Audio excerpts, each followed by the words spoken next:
Trust me, you and I are about to dive into absolute madness. Waking up after a fatal strike, our guy is instantly trapped with bloodthirsty zombie monsters. A totally unfamiliar nightmare. But in his past life, this guy was a military legend, a one-man army who slaughtered hundreds of enemies, only to be brutally betrayed by his squad. Now reincarnated as Micho, a severely beaten slave boy. But guess what? Payback time is officially here. In his past life, he was an absolute combat monster. We flash back to a military chopper soaring overhead. He was the ultimate elite from the Aldemir Republic Special Forces. They simply called him the Ghost, feared globally by terrorists and entire armies alike. He was the absolute peak of Tier 1 global operators. Among all those legends, George was the undisputed strongest. Just standing there, his weapon drawn, showing absolutely zero mercy. He was slaughtering his enemies like a literal machine. The entire world feared him as the ultimate warlord. But July 6, 2025 changed everything. His legendary final battle took place while wiping out the notorious terrorist group known as Ignite. The frantic pilot warns the chopper is losing stability from heavy winds. They absolutely have to reroute the primary drop zone. But the Ghost captain snaps back that would totally ruin their element of surprise. Proceeding like this means half the squad dies. They have to stick to the original plan. Watch closely, this is where it gets wild. George grabs a rope, confusing Beck. George firmly states he will drop first, telling them to regroup at point B. Beck screams at him to wait, but the Warlord fast ropes straight down, landing perfectly on the ground without taking a single scratch. Maintaining his ice-cold focus, he stares ahead. Beck desperately orders the pilot to turn around, but the soldier bluntly tells him it is completely impossible. They are heading straight for point B. Beck begs George not to get himself killed. George pushes forward relentlessly. Suddenly, a sniper laser paints his head and a shot fires. He spins instantly, using a stone statue to tank the bullet, while preparing to counter. Darting right out of cover, he aims his assault rifle. Boom, head and arm shots connect perfectly. The sniper plummets right off the top of the building. But suddenly, a cold gun barrel is pressed directly against George's neck.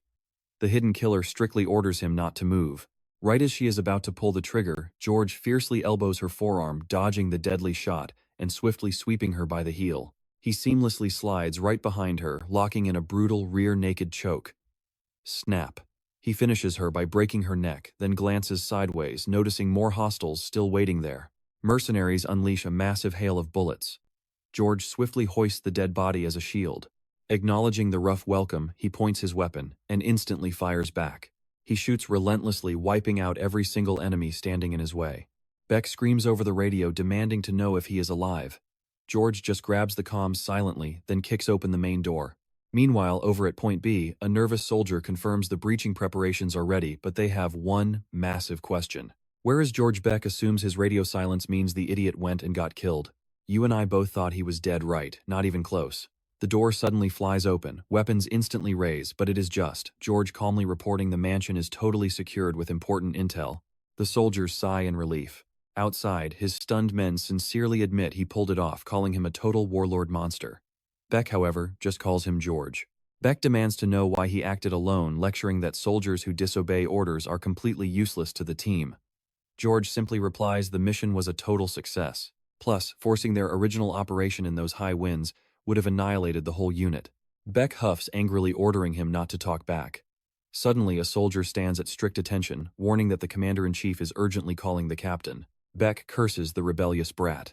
George firmly tells him not to misunderstand his reckless actions. He only went rogue to guarantee victory. Taking enemy lives and winning is all that matters.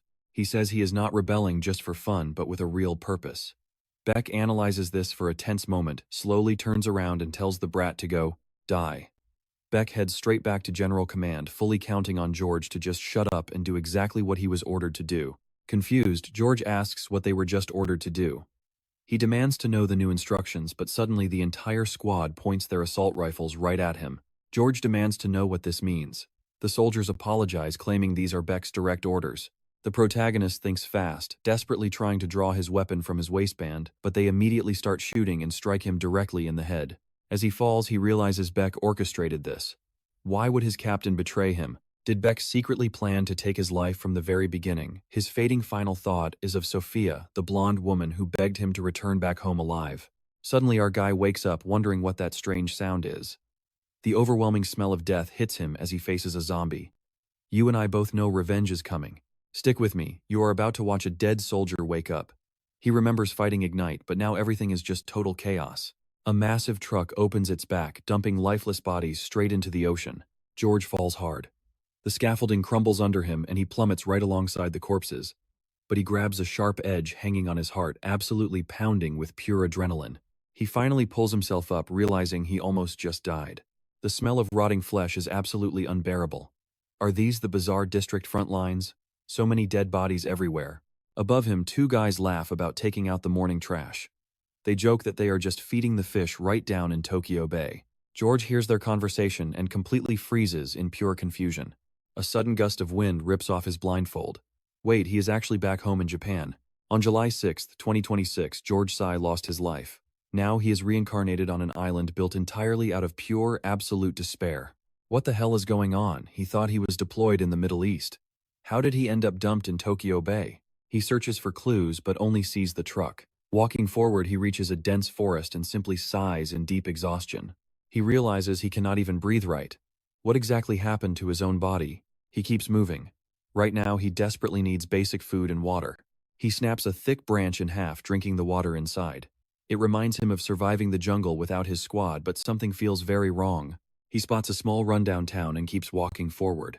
He must be really close to Tokyo Bay. He steps right on a used toothpaste tube. Japan never used to have trash like this. But then something much crazier catches his eye. Watch closely, this changes everything. He checks a dirty mirror, seeing a totally different face. Then someone suddenly grabs his shoulder, calling him Micho. George acts on pure instinct, trapping him in a brutal chokehold. The terrified kid gasps, asking what is wrong. George wonders if this kid actually knows him. Seeing absolutely zero weapons, he finally lets go, realizing his new name must be Micho. Masa asks why he just attacked him. George coldly responds by asking what he wants. The kid says they are friends. George understands, reaches out his hand, and officially apologizes. Masa sighs in pure relief, saying he was super worried ever since Micho took that brutal beating. George asks why he got beaten up. Masa explains that sea law rules this harsh mining district. But suddenly the boss steps up, demanding to know what Masa just called him. He is absolutely furious now. A mere slave, daring to speak his name without proper respect. C prepares a violent punishment, stretching his arm out. He throws a ruthless punch right at the young kid. C laughs, mocking him for forgetting the basic rules. Forgetting the rules means instant punishment. And annoying him just makes the absolute beating even worse. Masa frantically apologizes, claiming it was a total mistake. He blames Micho for saying the name wrong, first dragging him into this massive mess. C leans in close, totally shocked that George actually survived the horrible beating they gave him. But our main character stays completely silent. C gets angry, demanding to know why he is staring. Guess they did not hit him hard enough. George ignores him. You and I both know this bully just messed up. C throws a massive punch, but George effortlessly dodges the painfully slow attack. This guy is a total amateur. George hates fighting basic civilians, but if he keeps pushing, he will absolutely destroy him. He easily ducks under another wild strike, ready to finally shut his mouth. George lands a brutal punch. C almost blacks out, but somehow plants his feet and barely stays standing. C curses in pure rage. George is genuinely surprised that solid counterattack did not drop him. This new body is way weaker than he thought. Still, he steps right into another incoming wild punch. George leaps up, realizing his strikes lack power right now, so he needs a different strategy. He slams a devastating elbow straight into C's chin, feeling an intensely sharp flash of pain. C completely collapses. George stands over him, warning him to take his pathetic fights somewhere else unless he actually wants to lose his life today. He turns around to walk away. But C snarls about being underestimated and reaches right into his dark jacket. He pulls out a deadly knife, screaming that fighting back means 100 painful punishments. George instantly spins back around. Suddenly, a brave little kid steps in front, screaming to stop the violent assault. The kid flinches, but George intercepts. Trust me, you need to see how this ends. Stick with me here, because drawing a blade against this absolute beast means you are fully prepared to lose your life right on the spot. He instantly lunges forward, delivering a brutal chop straight to C's neck. Sweeping his legs, he mounts the guy, pinning him completely down. The kid standing nearby just screams in pure shock, totally unable to process this madness. C chokes on his own pain, eyes widening in absolute terror, as our main character raises a massive fist. Panicking, the thug begs him to just stop. But begging does not work in a deathmatch. Our guy coldly reminds him of that fact before smashing his face with bone-crushing force. The little boy watches, jaw dropped. George finally pushes himself up from the dirt floor. Our hero looks down, realizing his full body weight strike barely did any real damage at all. He desperately needs to level up this incredibly weak body. Meanwhile, the kid shakes off his shock, finally realizing the crazy fight is actually over. The boy turns to him, asking Micho what exactly happened. Our guy glances back, totally confused about who this kid is and why they seem so close. The boy angrily asks if he is joking around. George casually mentions his amnesia. Q sighs, explaining he is literally his next-door neighbor. Micho immediately apologizes for forgetting his name. Q stares in disbelief, completely furious, shouting that forgetting your best friend deserves some serious punishment right now. Walking back, Q admits that fight was insanely cool and begs to learn those moves. George ignores the praise, asking for intel about this mysterious island. Q sadly replies they have zero options here. They live on an industrial floating garbage island in Tokyo Bay, a massive wasteland covered in pure filth. Let that sink in for a second, because our guy cannot believe a nightmare slum like this actually exists. Adult men are forced into brutal mine labor daily. Women and children barely survive by scavenging through rotting trash. Security is a total joke, making the entire island one giant lawless trench. George realizes this nightmare zone looks worse than a post-war slum. Q suddenly spots some fresh bread nearby. He immediately drools just imagining the taste. The grumpy vendor scoffs, telling the brat to get lost without any cash. Q gets defensive, but our main character suddenly steps up, sliding some cold, hard cash to buy that bread. The shocked vendor quickly takes it. Q stares, asking if that delicious food is actually meant for his family. George hands it over as payment for the intel. The kid beams with gratitude, but nervously asks where he got the cash. Our guy bluntly admits he looted the guy from their brutal fight. Normally, he would never stoop so low as to rob a defeated enemy. But in a hellhole like this, cash is pure survival. Q thinks Micho feels like an entirely new person. Back home, Q slams the door open, excitedly yelling to his sick mother that they are having a massive feast tonight thanks to Micho. His sweet mother weakly smiles, telling Q to eat some too, but the brave kid lies, claiming he is full. She asks if he is being serious right now. The boy brushes it off, telling her to eat up so she can finally get her strength back. Suddenly, our hero catches a very strange toxic smell in the air. Acting on pure reflex, he slams his elbow back, locking the door tight. Q calls out his name in utter confusion. The protagonist ignores him, bracing his entire body weight against the wooden frame. Now watch closely, because things get wild. Smoke fills the room as ruthless thugs literally set their entire house ablaze. Outside, C yells that his ultimate punishment for earlier is a fiery death. Inside the burning trap, the mother and son freeze in absolute terror. Q starts panicking, asking why this is happening to them. Our hero tests the jammed door, realizing they are totally locked in. A flawless ambush. He scans the burning room, eyes darting fast. In a desperate situation, absolutely anything in this tiny house becomes a deadly weapon. He spots a heavy sack nearby, and instantly makes his battle plan. Grabbing it tight, he faces the blocked wooden door. Q screams out Micho's name, desperately wondering what he is about to do. Bam! Our guy unleashes a devastating kick, blasting the flaming door straight into the cowardly thugs outside.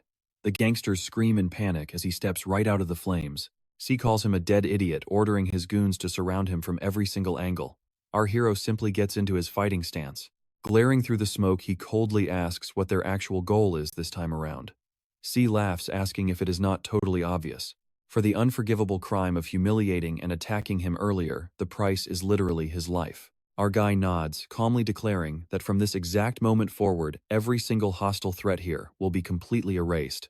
C tells him to stop telling hilarious jokes. Coughing violently from the toxic smoke, Q and his mother watch as the protagonist crouches low, ready to strike. He throws up a quick hand signal, ordering them to run the exact second they get an opening. Suddenly, a thug charges forward with a sharp blade. The goon screams that nobody is escaping today, but our hero swiftly snatches up some heavy rocks. The attacker lunges, but gets instantly bashed in the skull as our hero smoothly dodges. You and I just know this epic revenge is going to be brutal. Stick with me, you are about to see absolute madness. He whips out a makeshift leather and stone weapon. When he swings it, the force it generates causes absolutely devastating, bone-crushing damage. Simple to make, but terrifyingly overpowered in a fight. This makes it a top-tier choice for elite assassins. It is a lethal tool designed specifically to destroy human bodies. C is completely paralyzed by shock. His entire crew is wiped out, and George tells him he is the last one standing. C tries to play tough, stepping forward and warning him not to bluff. Without a single word of hesitation, our guy brutally smashes his arm with the flail. The man screams in pure, excruciating agony as his bone shatters, instantly dropping his knife to the floor. George casually walks right up to him. C is physically trembling in terror, yet he glares up at the protagonist with absolute unfiltered hatred in his eyes. He begs him to wait, promising there will be no punishment. Now pay attention here. The protagonist just coldly replies that anyone who threatens his life does not get the right to see tomorrow. Right at that insane moment, Caillou tightly grabs the protagonist from behind, screaming at him to stop. He begs him not to do it, saying that taking another human life is just totally wrong. He desperately yells at him not to become a cold-blooded killer. C instantly runs away. Surprised by the sudden grab, the protagonist spins his flail, totally ready to launch it. He violently hurls the improvised weapon, but it only shatters a post right next to C. The coward runs. George wonders if he actually missed on purpose. Meanwhile, C escapes groaning in pathetic pain. Caillou thanks God for stopping his friend's rage. Meanwhile, the protagonist mentally accepts that he really is a murderer. Later, inside a dusty shed, someone aggressively demands permission to punish Micho. He claims the guy was violently swinging a deadly weapon around like an absolute madman with zero sanity. The blonde guy stands up fiercely, declaring that this behavior is completely unforgivable. He tries to agree, but immediately catches a brutal punch straight to the face instead. The man coldly spits out that he is completely pathetic. A local supervisor actually lost a fight against a literal slave miner, meaning a fatal beating is coming. He cries, absolutely terrified of dying today. After delivering the savage beating, he slowly pulls back his gloved hand. He mutters Micho's name, thinking that guy definitely needs to be beaten a few more times.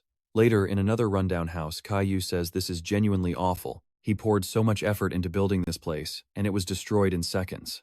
Now he has absolutely no clue what to do. His mother calls for Micho and asks if it is actually okay for him to stay there. George agrees to it, but he makes it very clear he expects something. He demands full details on how the island runs the food supply system and every single fact. He needs to know literally everything going on. Caillou gets clearly annoyed. He tells her to chill out and stop talking like a total stranger. Ever since she lost her memory, she has been acting super weird lately. He openly questions if her personality changed too. George thinks to himself that this boy might actually be completely right about him. You and I both felt that right. He was a loyal soldier, but his own allies betrayed and killed him. There is definitely a massive conspiracy behind all of this madness. He refuses to let his story end here. He will safely escape this hellish island and utterly destroy every single one of those traitors. The very next day, he starts his intense outdoor training. He balances his entire body on his hands and starts doing extreme push-ups, first with his left arm, then right. George seriously wonders if this is his absolute limit right now. It looks like he has to completely rebuild his core and muscle strength from the ground up. Suddenly, a voice grabs his attention. Masa walks up to his friend. The protagonist quickly realizes this is the same kid who handed him over to Masa earlier. He aggressively asks what they are doing, warning them they are going to be late. The protagonist figures this is the perfect chance to gather some intel. Down in the underground mine, a boss violently orders everyone to line up. The terrified subordinates quickly gather and form a line. Two of them look instantly annoyed seeing Micho arrive. He silently assumes those two punks must be C's loyal henchmen. The boss loudly announces a very important statement. C, the abusive supervisor of Team G, is officially dead. This massive news shocks everyone in the cavern. The director reveals the exact person replacing him will be Number 8 of Team G, Masa. The shocked boy awkwardly points at himself in total confusion. The miners continue breaking rocks with their heavy pickaxes. These poor slave miners are forced to do grueling manual labor from 7 a.m. to 11 p.m. They suffer deep inside these dark tunnels under brutal conditions. The entire atmosphere is heavy and extremely unforgiving. This is actual slave labor in every sense, pure, disgusting exploitation of human lives. One of the ruthless managers screams that a guy is moving too slowly. He kicks him hard in the stomach for delaying them, leaving the man groaning on the floor. So what do you and I make of this? Masa grabs a miner's shoulder, promising that as the new supervisor things change today. No one else is getting hit. Stick with me here. We are diving into a nightmare where nobody rests. That guy gets excited and calls out Supervisor Masa. The kid points out how completely exhausted he looks and suggests taking a breather. Meanwhile, our boy Micho watches the whole thing unfold from a distance. But the manager snaps back. What? It is a total joke, mocking the lazy supervisor who absolutely despises anyone showing a little kindness. The boss threatens immediate discipline, but suddenly a pickaxe slams right into his leg. The guy screams in agony, demanding to know what just happened. George stammers out a quick apology, claiming his hand simply slipped. The furious manager marches right up to them, screaming about their massive attitude problem. He snarls that a simple apology will not cut it and someone is about to face some brutal discipline. But suddenly a deep voice interrupts. He likes that sound. Both of them spin around in total shock. The massive guy steps up, saying if there is a fight, count him in. The terrified miners recognize him instantly as Kusanagi. They whisper the manager is doomed. Sweating bullets, the manager stammers that he would never dare challenge a monster like him to a fight. Kusanagi gets absolutely furious immediately. He instantly launches himself off the ground with insane speed, throwing a devastating punch. He coldly states that not listening means death, landing a direct, brutal hit. Everyone is completely stunned by the impact. Masa screams about his terrifying strength, but Micho quickly realizes this is not just raw power. He struck a vital pressure point with flawless precision. Kusanagi slowly turns around, glaring at Micho, and asks if he wants to be the next victim. Micho calmly replies that he never fights without a reason, while Masa begs him to show respect. Kusanagi repeats the name with an evil grin. So it was you all along. He says he was waiting for this and lunges forward. Now pay close attention here. Micho readies his stance as the beast charges in. Kusanagi unleashes a heavy strike, but our boy flawlessly blocks it.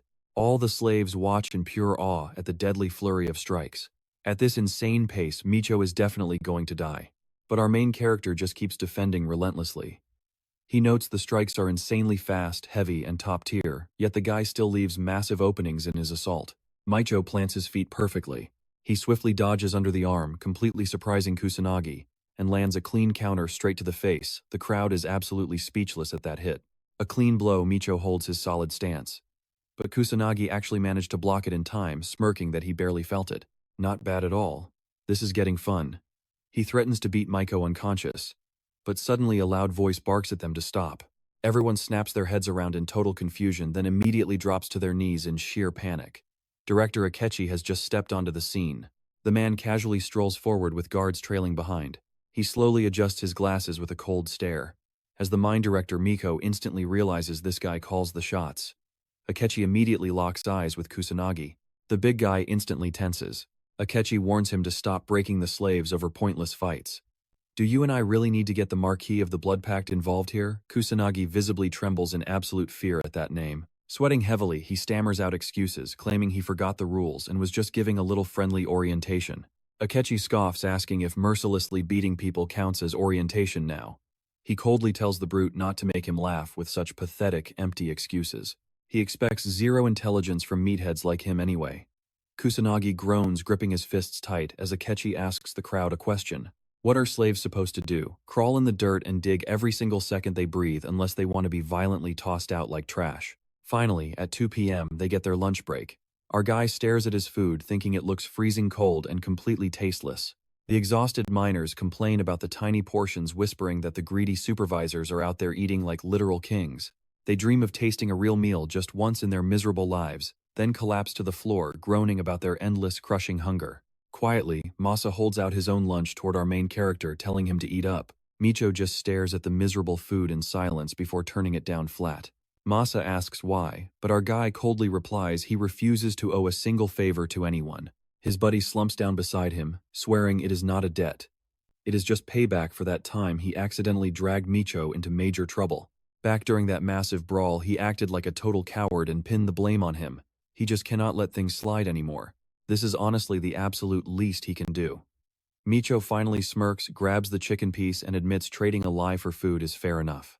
They are officially even now, so he better eat fast. But two other desperate slaves sneak up behind them, begging for the scraps if Micho refuses. Feeling bad, Masa actually hands them each a piece. Just minutes later, the cruel director barks that their precious little break is over. He orders the slaves to get up immediately and return to their brutal mining posts. These captive miners are forced right back into mind-numbing physical labor, treated with zero human rights. Suddenly, an exhausted miner collapses straight to the dirt. Masa desperately calls out to check on him, pleading for the guy to just stay awake. The ruthless foreman violently kicks the fallen man. Trust me, you and I are going to want to see the payback for this. Stick with me here. The ruthless foreman just checks a pulse and coldly announces that a worker has lost his life. That dead guy was a member of Group G, and they just casually threw his body away. Masa frantically warns his buddy not to overwork himself. But even after a guy literally drops dead, the brutal labor does not stop. The foreman just screams at everyone to keep digging. A single lost life means absolutely nothing in this hellhole. Down in these mines, human lives are worth way less than actual garbage. The dead man's helmet stays on the dirt, Michio glares back furiously as the foreman suddenly rings a bell. He yells that the shift is over and demands they drop their tools. Masa lets out a massive sigh, relieved it is finally done. He looks over at Michio and asks how he is even still standing right now. Our protagonist calmly replies he is used to this extreme tension. Masa wonders if this guy was always this intense. The foreman rings that bell again, screaming at Group G to stop being so lazy. Once the brutal mining shift ends, they are forced to strip completely naked and walk out exhausted. The guards yell at them not to stop moving. To prevent anyone from smuggling out precious minerals, they undergo a highly invasive full-body search. Only after that search are they finally allowed to return to the surface.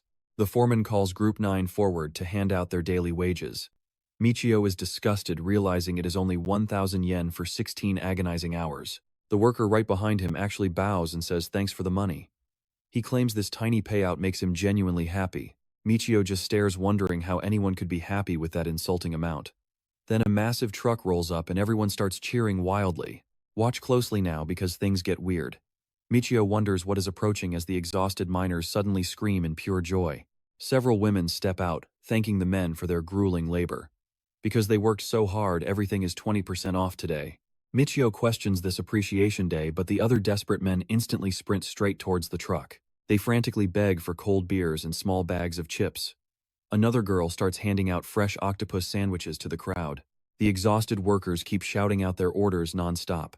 One guy violently pops open his beer, chugs it instantly, and sighs, claiming it reaches every single cell. Another worker laughs, telling Ida he cannot understand why anyone would save cash on Appreciation Day. He calls saving money completely inefficient, boasting that he is blowing his entire 1,000 yen on pure, immediate indulgence. Michio thinks to himself how completely messed up this is. Literally minutes ago they were treated like actual slaves, and now the mood has totally flipped. Masa quietly mutters that it must be great for them. Michio asks if he is going to buy anything. The young man admits he desperately wants to, but swears he will save every penny until he buys his ticket to paradise. Michio asks what he means by that. Masa looks shocked and asks if he seriously forgot the speech they got when they first arrived here. The director screamed that from today onwards they are simply worthless slaves crawling on the ground. They are forced to work way beyond human limits, earning barely enough scraps just to survive, living far worse than actual cattle. But even in this absolute hell, money talks. If they want a tiny glimmer of hope, they have to scrape together 1 million yen. That ticket to paradise is the only thing guaranteeing their freedom off this cursed island. Everyone had shouted about saving their money just for that chance to escape. That one guy swore he would see the outside world again. Yet he is the exact same dude who just blew his cash on a beer, claiming he felt alive again.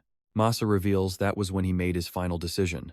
No matter how much pain he takes, or if he collapses from sheer exhaustion, he will not spend 1 yen. Michio finally understands the system. You see the trap right. Zero rebellion happens here because 2 psychological carrots always dangle right in front of them. One is the carrot of distant hope, and the other is immediate pleasure. People drown in that quick pleasure and completely forget their original hope. The executives running this sick mine absolutely knew this psychological trick, and realizing that fact seriously makes Michio despise the boss. Michio looks down at his cash. He asks his friend exactly how much he still needs for that pass to paradise. Masa asks why he cares. Masa refuses to tell him, but Michio quickly tells him to relax, promising he will not leak his information to anyone. He hands over his daily wages, saying he just wants to help him escape. Masa finally admits he is still 60,000 yen short. Adding in Michio's cash, earning 2,000 yen daily means hitting the target in 1 month. Masa tearfully thanks him but asks why he is helping. Michio casually tells him not to worry about it because Masa is actually doing him a favor. More importantly, Michio asks if there are any boats, hidden beaches, or docks on this cursed island. Masa shakes his head, telling him to just look for himself. This entire island is completely surrounded by massive vertical cliffs. That makes escape impossible. Our protagonist decides to go check the perimeter anyway. Masa panics, saying escaping is totally illegal, and asks if he has lost his mind. But Michio questions if laws even exist here. He calls it a lawless zone, but a terrifying mechanical sound suddenly interrupts his scouting. Michio turns around and freezes, facing a high-tech drone. This is where we leave it. A massive military drone is hovering, pointing a loaded gun straight at his head. Stick with me here, you and I are about to watch pure survival unfold. The drone locks its objective while Micho climbs up and Mas freezes in absolute panic. Micho screams at him to run. Mas is completely confused until a stray bullet nearly takes his head off. The young man's eyes go wide in pure shock. Panic kicks in, and the two take off sprinting. The drone unleashes a relentless barrage, tearing up the ground around them as she screams. Pure chaos everywhere while our protagonist glances back to assess the threat. He instantly recognizes this machine. The Nemesis 1.0. It targets absolutely any movement within its radar. Once it locks onto a living objective, it considers them a threat and hunts them relentlessly. Known as the Crazy Stalker, this massacre weapon terrified even the most hardened veteran soldiers out there. The deafening shots rapidly approach, leaving Masa totally clueless. Micho spots a bullet smashing into the nearby wall. Our guy plants his foot down hard, pivoting sharply. Masa screams that there is zero way out, but the protagonist fiercely orders him to just follow his lead. So they keep pushing deep into the forest. The drone hovers momentarily, then slices right through the thick trees, heading straight for their heads. Micho knew this was coming. Their tracking software is literally built for highly specialized hunting. He yells at Masa to speed up before he falls behind. The exhausted young man cries he is done, but our protagonist promises he will die if he stops. Don't blink, because here is where it gets wild. He spots a rat in a tree. The young man thinks it is all over, watching him suddenly grab the rat. He declares a 3-second countdown, warning him to freeze completely once it ends. Not a single muscle. Masa thinks he has lost his mind and they will be shot, but the protagonist starts counting. The young man tries to argue, but the drone keeps firing. They blindly leap behind a massive rock. The machine relentlessly pursues them, and the countdown finally hits number 1. The protagonist whispers an apology to the rat, then hurls it directly at the drone's camera. The machine violently spins, recalibrating its aim and shifting directions. It detected the sudden movement, immediately acquiring the airborne rat as its new primary objective. It locks on and brutally unloads, completely riddling the innocent little creature with a fatal barrage of bullets. Then it aggressively turns back toward them but instantly freezes. The protagonist stands completely frozen. The drone slowly begins circling him without a pause. It heavily analyzes their faces, making terrifying mechanical sounds at Masa, but the trigger stays untouched. Then it rotates toward Micho, doing the exact same thing. A single drop of sweat rolls down the protagonist's face. The tension is crushing, expecting a fatal gunshot. The sweat drops, hitting a nearby plant. The killer drone hovers right in their faces before shooting straight up into the sky, announcing the execution sequence is totally complete. Mas completely collapses to the ground, his adrenaline crashing hard after honestly thinking he was dead. The protagonist calmly sighs, barely reacting at all. Masa desperately demands an explanation. "Are you connecting the dots yet?" Micho reveals it is an Aldemir Republic drone built purely for tracking and indiscriminate killing. That is exactly why it ignores friend or foe. It is a highly defective model, completely pulled from active warfare. Masa asks if that monstrous thing actually saw battle, wondering how he knows so much. The protagonist questions why this dangerous tech was here of all places. Its threat level is so extreme that selling or lending it to foreign nations is strictly prohibited. This means this secluded island might actually have dark ties to the very Aldemir army he served in. Back at their rundown home, Kai shouts for the protagonist while cooking. He complains about her being late, but the mother sharply reminds him to welcome him home first. The protagonist asks what is cooking, and Q happily claims it is leftover soup, a special dish he used to absolutely love eating. Now they can finally afford premium leftovers, and he is super grateful for it. Micho silently processes this reality. The boy enthusiastically says it is time to eat because it smells amazing. Micho takes a hesitant bite. The intense acidity hits him, definitely not safe for human consumption, realizing even basic military rations taste infinitely better. Kay insists it tastes incredible, leaving the protagonist totally baffled about what kind of destroyed palate this kid actually has. Her mother explains that securing leftovers here is a brutal struggle, so as a child he basically grew up surviving on much worse garbage. Kay joyfully mentions that the old man's udon was incredibly good. He told them to look closely, boasting about finding actual meat on the bone. A seriously lucky day. Calling it pure paradise, he suddenly demands the protagonist hand over his pay. Now Mio acts totally confused, but KU tells him to stop playing dumb and hand over the food money since he already got his paycheck. However, the protagonist bluntly replies that his pockets are completely empty, having handed every last cent over to Masa. The boy absolutely panics hearing this devastating news. Micho then casually adds he plans to keep giving his money away from now on. And that is where we leave it. The shocked boy drops his food while she angrily sighs. "Stick with me here. You're about to watch our guy slam his leftover food right on the table, claiming he found the perfect use for it." He tells Q to grab the scraps and move out. Q is completely confused until they step into the dense forest and the plan finally clicks. Q asks what the heck he's planning with a rusty bucket and some scrap metal. Nico just smirks, saying this is exactly how you survive. Q whines about throwing away perfectly good food, but Nico immediately shuts that down. He isn't wasting a single crumb, he's completely recycling it. The construction scraps smell incredibly foul, but that intense stench makes them the absolute perfect bait for drawing out wild animals. Basically, this is more than enough to lure something out. Q asks if they're actually hunting now, and Nico casually replies they're just aiming for rats. The kid is horrified, saying people literally die from insane stomach diseases just from eating sewer rats. He thinks Nico has completely lost his mind. Nico calmly explains that city sewer rats are definitely carrying deadly, nasty diseases. But out here, forest rats are an extremely valuable protein source. He asks if Q hates the idea of rats. If so, they'll just walk a little further ahead. Q asks if they are setting up even more traps. He really doesn't get why anyone would bother hiding them deep inside those random bushes. Nico explains that thick vegetation is the key. It makes the prey feel completely safe. Suddenly, Q's eyes light up at the crazy scene ahead. A wild bird is hopelessly trapped in a tree, completely lured in by a juicy earthworm. Nico smirks, declaring that covers tomorrow's lunch. The kid eagerly nods along. Meanwhile, inside the mining administration building, an officer reports this week's massive haul, 643 tons of ore. But 9 slaves tragically lost their lives. The casualties are skyrocketing. Most of them are collapsing from severe malnutrition and extreme overwork.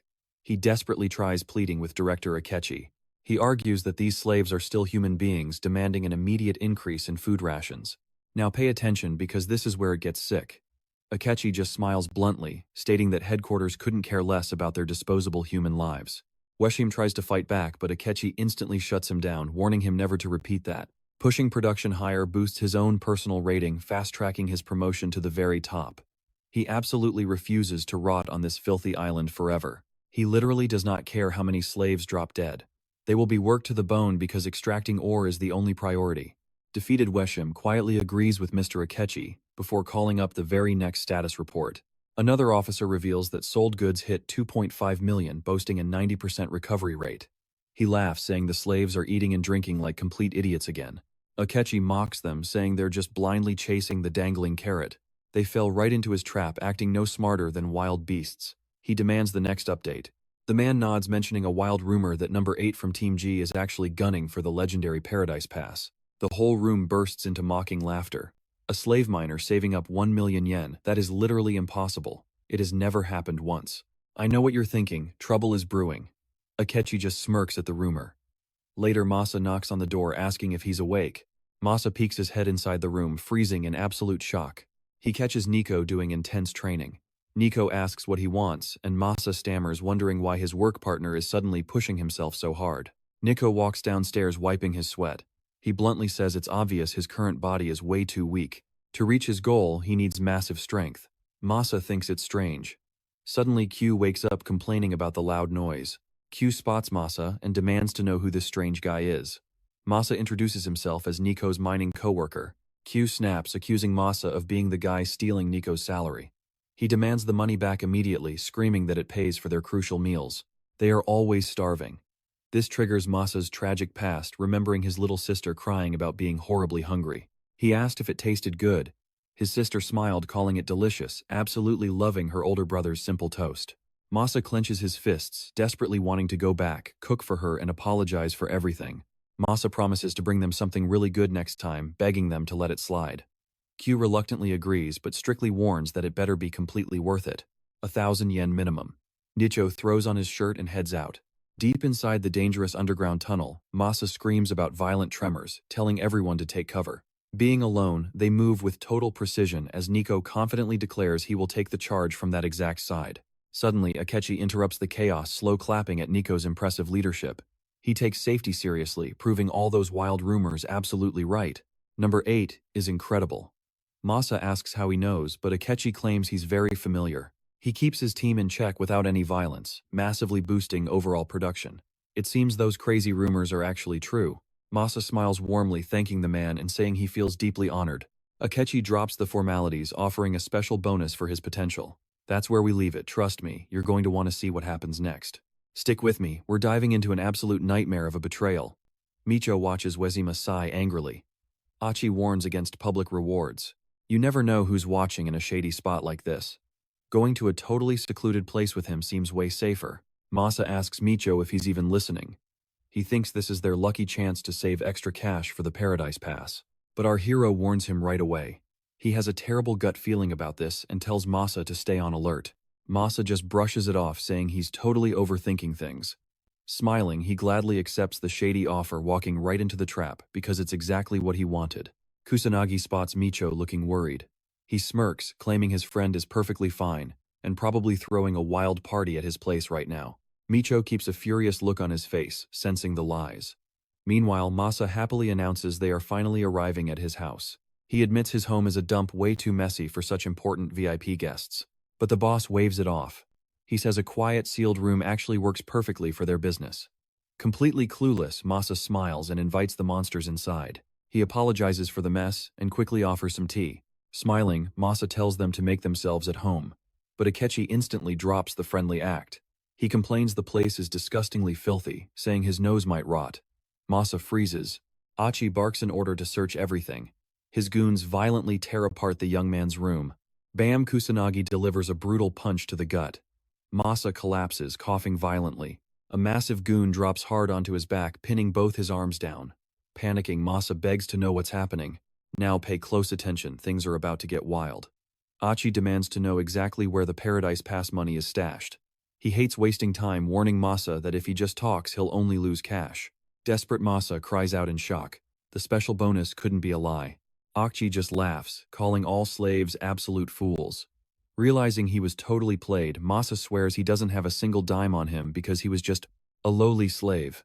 Achi sighs annoyed that he still plans to waste time and orders his brutal subordinate to bring out the tool. The goon pulls heavy metal pliers straight from his pocket. Wide-eyed Masa stares in absolute horror, wondering what they plan to do with them. The kid screams at the top of his lungs, begging them to wait. But the cold steel clamps directly onto his front tooth. Kechi coldly orders him to rip it. With a sickening crack, the tooth is ripped from his skull, sending the young man into blinding pure agony. Kechi leans in, mocking him. He warned him, didn't he? If he had just confessed earlier, he would have only lost his money. Now he has to choose, spill the secret, or lose more body parts. Meanwhile, back at the Dark Mines, workers gossip that Masa hasn't returned. They assume that Lucky Idiot got a massive payout and is probably out partying somewhere. Micho spots Wasima walking over, his mind fixed on the guy who left with Akchi. Micho steps right up, demanding to know where number 8 went. You saw this coming, right? Wasima plays dumb, but our guy knows they're plotting something. The man turns away without making eye contact. He warns Micho not to dig too deep, claiming everyone eventually returns right to where they belong. Back at the house, Masa's blood-curdling screams echo through the room. They rip out tooth after tooth without stopping. Finally, they pause to let him breathe. Achi chuckles. If this keeps up, the kid will never eat solid food again. Spitting out the truth right now would be his smartest move. Sobbing through the blood, he desperately swears he knows absolutely nothing. Kechi scowls, furious that this broken slave still refuses to reveal the hidden stash. If he can't make a simple choice, Kechi promises to show him some twisted mercy. Pinching a bloody tooth with the heavy pliers, he brings it right back to Masa's face. Terrified, Masa asks what he's doing. Slam! They violently stab the tooth straight back into his bleeding gums. Achi laughs, saying his tooth is back home where it belongs. But the nightmare isn't over. They're going to rip it out and stab it back in repeatedly. Clapping, he orders his brutal subordinate to rip it out one more time, and then forcibly stab the bloody tooth right back in. He repeats this twisted order again and again. The sadistic subordinates just smile, like absolute psychopaths. Masa is fading fast while the director laughs. Hours drag on, and eventually there isn't a single tooth left in the poor kid's mangled mouth. Keiichi smirks, asking if he's finally ready to spill where the cash is hiding. Gasping for air, the shattered boy closes his eyes, remembering his sweet sister. He vows to never hand over the money. He desperately needs those funds to escape this cursed island forever. A flashback hits. His sick sister in the hospital tearfully apologizes, knowing her life-saving surgery costs an absolute fortune. But Masa, he had warmly told her not to worry at all. He promised he found a great job and would even bring little Yui a nice souvenir. Masa knows if he dies here, his sister is completely doomed. He refuses to break. Kechi gets absolutely furious at that defiant glare, barking that a worthless slave has zero right to act so tough. Acting so stubborn means losing absolutely everything. But Masa spits blood and fiercely repeats that he has zero money. Achi boils over with rage, screaming that he's brainless trash. Suddenly, Kusanagi steps up, brutally kicking the other goon out of the way to take over. Shocked, Kechi demands to know what the hell he's doing. Kusanagi coldly replies that this pathetic torture method just isn't working anymore. Watch what happens next. The confused director demands what he'll do instead. Let's dive right into absolute chaos. The blonde guy grabs Masa by the shirt, laughing that he is genuinely impressed before launching a devastating full power strike straight into his gut. The young man violently writhes in pure agony from a shattered rib. Kusanagi smirks. The kid still won't talk, and honestly, that stubborn pride is exactly what makes beating him down so much fun. Overwhelming brute force. Bones snapping with a single blow. This monster genuinely gets a sick thrill out of torturing people to death. The pain is so blindingly intense that Masa would rather have his own teeth ripped out than endure another hit. Kusanagi tells him his time is officially up. Masa just closes his eyes, remembering his sister. Yui always told him how proud she was of her big brother. That sweet memory shatters as a brutal fist slams into him. Akechi steps in, mocking his horrible state, telling him Kusanagi will stop if he just talks. But Masa takes another sickening blow to the face, holding onto Yui's loving words as he gets launched across the room. Akechi demands just one simple thing. Where is the hidden cash? But Masa drags himself up from the ground, coughing up a stubborn denial. Akechi sighs. Since the kid won't break, Kusanagi has full permission to end his life. Meanwhile, Micho is sprinting full speed. He violently kicks the door open but freezes completely at the horrific scene.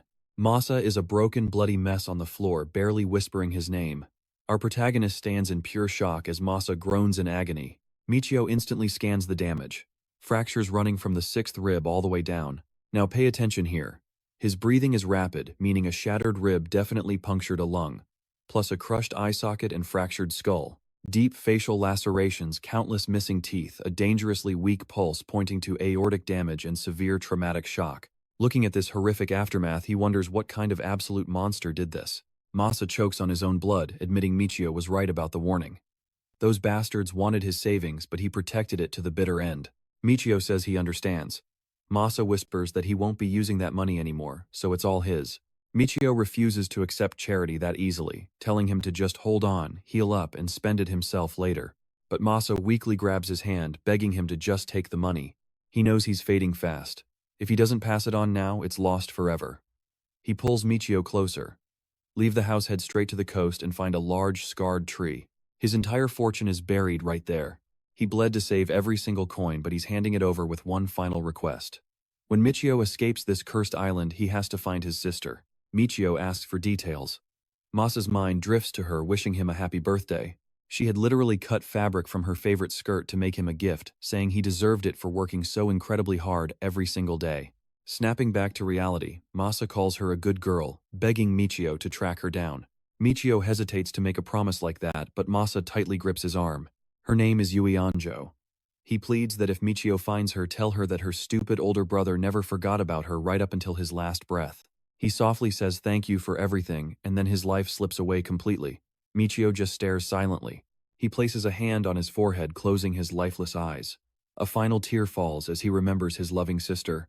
Our protagonist walks out of that hellhole, carrying the body moving like a machine straight toward the marked tree. He digs through the dirt with intense effort, finally unearthing a hidden box. He stares at the cash, officially accepting Masa's dying wish. He slowly unwinds the tape from his arm, saying he will take it too, wrapping the fabric tightly to cover his face. Akechi suddenly appears, thanking him for leading the way. He smirks, noting that the stubborn kid finally died. What a strange idiot. He suffered for absolutely nothing, losing both his money and his life. A pathetic ending for useless trash. He then orders this slave to hand over the dirty money immediately. You and I know Micho won't take that. He stands up coldly, rejecting the demand. Akechi laughs, calling him just another foolish piece of trash. He immediately orders his goons to seize the cash. But Micho charges forward. He effortlessly dodges a wild swing violently, countering with a brutal punch to the face. A vicious elbow drops the second subordinate. The third thug lunges in, only to eat a massive uppercut to the chin, hitting the dirt completely cold. Micho glares coldly. Masa trusted him with this cash. It's strictly war funds now, and to take it, they'll literally have to kill him first. A bloody subordinate struggles up. A furious Akechi curses them all as useless trash, reaching deep into his inner jacket pocket. Watch closely now. He points a gun right at him. Micho stands perfectly alert. All right, stick with me here. You and I are dropping right into a brutal showdown. Kusanagi grabs his hand, telling him to stop wasting bullets, deciding they should finish what they started with pure fists. Micho stays dead silent, but his stance screams pure combat readiness. Akechi warns him not to hold back, and Kusanagi completely agrees. Both fighters instantly drop into their combat stances. Kusanagi closes the distance in a flash, throwing a rapid sequence of heavy blows. But our guy dodges easily, realizing he's facing a seriously trained boxer. Loading up a vicious hook, Kusanagi praises his footwork but warns that just dodging around won't ever win him the actual fight. However, Micho slips past the punch and counters with a devastating lightning-fast blow right to the liver. Miko just sighs in frustration while Akechi smirks. Insanely, Kusanagi just praises that brutal liver shot, calling it a nice massage, before instantly launching his own massive counterattack. Micho desperately throws his arms up to block, but the raw power of the attack blasts him backward. He is genuinely shocked by the sheer force behind that hit. Watching this, Akechi coldly reflects that no matter how agile a cat is, it can never beat a tiger. Refusing to back down, the protagonist charges forward again, unleashing multiple heavy strikes toward Kusanagi. Akechi admits the kid is fast, but those light hits will never stop a beast like Kusanagi. Micho braces himself, letting the massive fists crash directly into his guard. He gets blasted backward again. Miko stabilizes his footing on the dirt, suddenly realizing he's standing right on a deadly cliff edge. The rocks beneath them crumble into the ocean. Now pay attention, because here is where it gets wild. Kusanagi pushes forward, mocking his naive defensive strategy. His massive fist lunges forward, but Micho sidesteps like a ghost, loading up his own strike to deliver a flawlessly timed punch right to the chin. Then he follows up from the blind side, keeping a dead serious face. Unbelievably, Kusanagi just laughs it off, claiming this is way better than expected and actually getting fun. Now that is a real fight. The MC drops low into a crouch. Kusanagi notices this solid counterattack stance, impressed by the tactical shift. However, something feels completely different this time. He halts his punch midway, sliding his foot forward instead, proving he is not just relying on basic strikes. Akechi realizes the kid is reading Kusanagi perfectly as a boxer. He is dead right, but he forgets Kusanagi packs a monstrously powerful kick too. The protagonist swiftly shifts his arms, completely blocking the brutal kick. Kusanagi is totally caught off guard by this iron defense. Seizing the opening, the MC yanks him downward, slamming the giant right into the dirt. Akechi watches in absolute shock. He quickly locks him in pure jujitsu. Kusanagi demands to know how he read that move. Micho calmly explains he spotted the low center of gravity and an entirely stable lower body that never shifted up or down. Classic kickboxing traits. Then boom, a vicious elbow straight to the face. Kusanagi groans in agony before Micho closes the gap again. But the madman is literally smiling. He suddenly grabs Micho's neck, squeezing with terrifying power. He laughs, admitting that technique was not bad, but Micho got way too close. You and I both know a standard martial arts match would end differently, right? But Kusanagi brutally reverses the position, reminding him this is no regulated tournament. This is a savage, no-holds-barred street brawl. He crushes Micho's windpipe even harder, leaving Akechi to wonder how long it has been since Kusanagi went this crazy. Over the years, countless slaves and overconfident martial artists have sparked rebellions, fully trusting their own skills. But absolutely none of them ever survived against Kusanagi. He is an absolute street-fighting beast who ignores every rule. Losing to a mere grappler is completely impossible for him. Kusanagi taunts that the kid's style is nicely refined, but it will never be enough to win. Instantly, the protagonist moves again. He smashes an explosive palm strike right into Kusanagi's chin, instantly gripping the giant's arm. The beast realizes Micho just used that hit to create space and shift his legs. Micho seamlessly locks his arm up tight and violently whips the massive guy straight into the harsh ground. Akechi genuinely panics seeing this. The MC mercilessly starts twisting the locked arm, throwing Kusanagi's own words back at him, "This is a real street fight." Hearing that cold reminder leaves Kusanagi totally stunned while Micho keeps cranking that arm lock. The giant screeches in pure agony as his arm violently snaps, twisting step by step until it is left completely mangled and broken. As Kusanagi wails from the blinding pain, the protagonist heavily mounts him coldly, warning him not to get things twisted up anymore. So what do you and I take from this? It was supposed to be a fight, but honestly it was just a completely embarrassing one-sided slaughter. As the deadliest ghost of Aldemir's elite unit, George Sai possessed an absolutely unparalleled combat skill level. Yet he never fought a messy street brawl before.